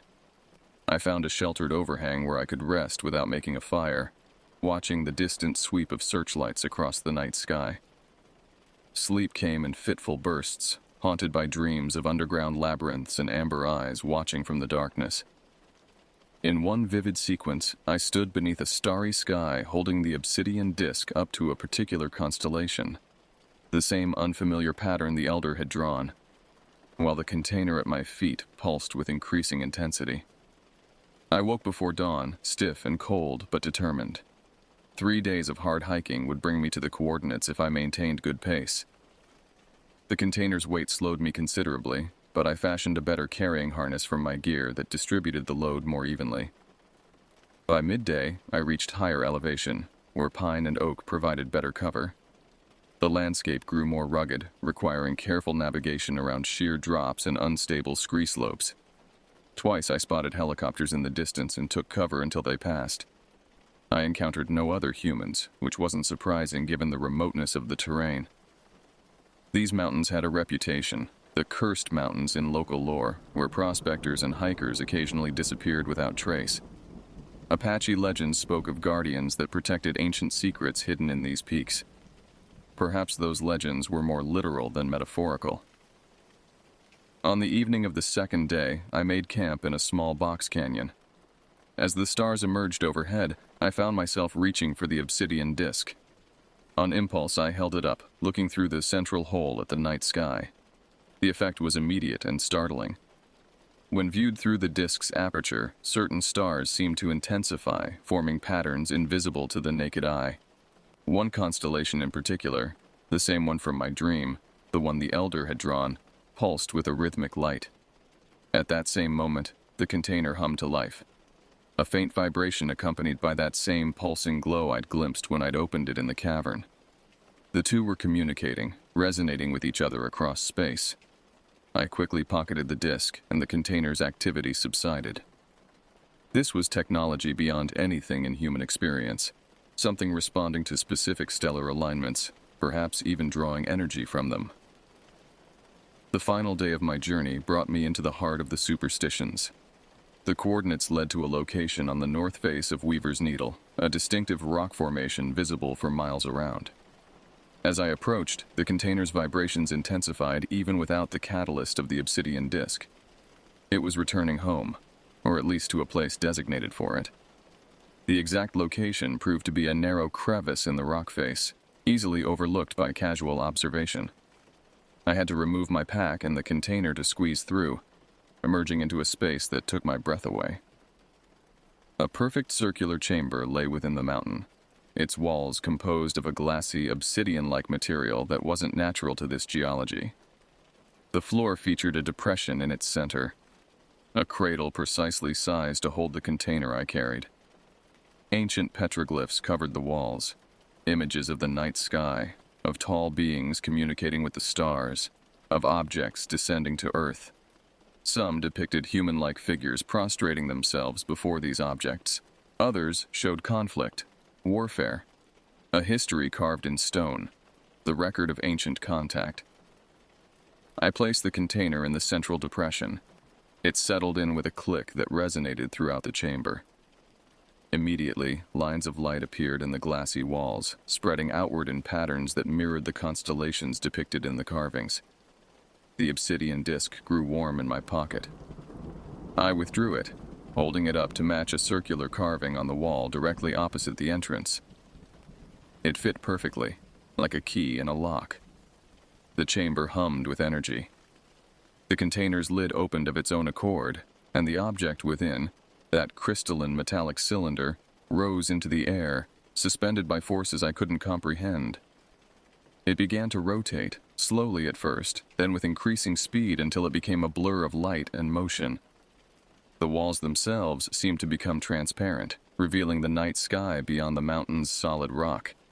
The specific constellation I'd observed through the disk blazed overhead, impossibly visible despite the mountain mass above.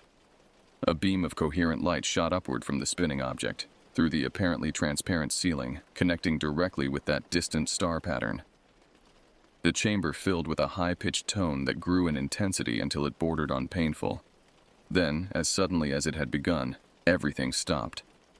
The object dropped back into the container, its glow extinguished. The lid sealed itself with a hiss. The walls returned to solid obsidian-like stone. A message had been sent, or perhaps a dangerous object had been neutralized. I couldn't know for certain. I retrieved the now cool container from its cradle. It felt significantly lighter, as though whatever energy it had contained had been discharged into space. The obsidian disk, however, now bore new markings, tiny glyphs etched into its surface that hadn't been there before. As I prepared to leave the chamber, a familiar scent stopped me. That musky, primal smell I'd first encountered in the canyon. I turned slowly. Filling the narrow entrance, its massive frame barely fitting through, was one of the creatures. Not my guide from the caves, but another, older, with silver streaking its dark fur.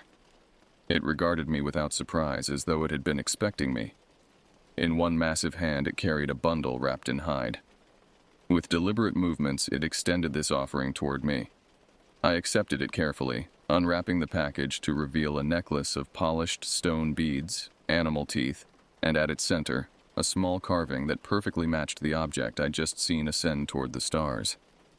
The creature touched its chest, then gestured to the empty cradle, and finally pointed upward, a gesture of gratitude. I had completed a task of profound importance to its kind, returning something dangerous to its source. I nodded in understanding, touching the necklace and then my own chest to indicate I would keep it. The creature's eyes crinkled in what I recognized as a smile, shockingly human despite its otherworldly appearance. It stepped aside, clearing the path back to the crevice. As I moved to pass, it placed one gentle hand on my shoulder and spoke. Not my name this time, but a single word in a language I'd never heard yet somehow understood. Guardian.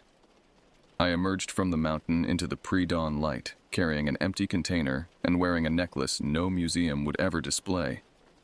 Above me, the stars were fading as the eastern sky brightened. The constellation that had received the strange transmission was no longer visible, but I knew I would see it again. 3 days later, I walked into a ranger station near Roosevelt Lake. My story was simple. I'd gotten lost during my mission, fallen in a ravine, and spent days finding my way back. The container had been damaged and its contents destroyed in the fall. My military handlers were skeptical, but had no evidence to contradict my account. I was debriefed, examined by medical personnel, and eventually returned to Fort Huachuca, where I immediately submitted my resignation from active duty. Whatever game the military had been playing with that fallen star object, I wanted no further part in it. I returned to the reservation, to my grandfather's cabin overlooking the valley where I'd first entered those caves. On clear nights, I sit on the porch, holding the obsidian disc to the sky, watching that particular constellation through its perfect circular aperture. Sometimes, in the deep stillness before dawn, I hear distant calls echoing from the canyons, whale song vibrations that resonate in the chest rather than the ears. And occasionally, at the edge of the forest, I glimpse amber eyes reflecting moonlight, watching over their newly appointed guardian. The Tse Nabilahi remain hidden from a world not ready to understand them. But they are there, preserving ancient knowledge, protecting us from dangers we cannot comprehend, dangers that sometimes fall from the stars. And now, I stand with them,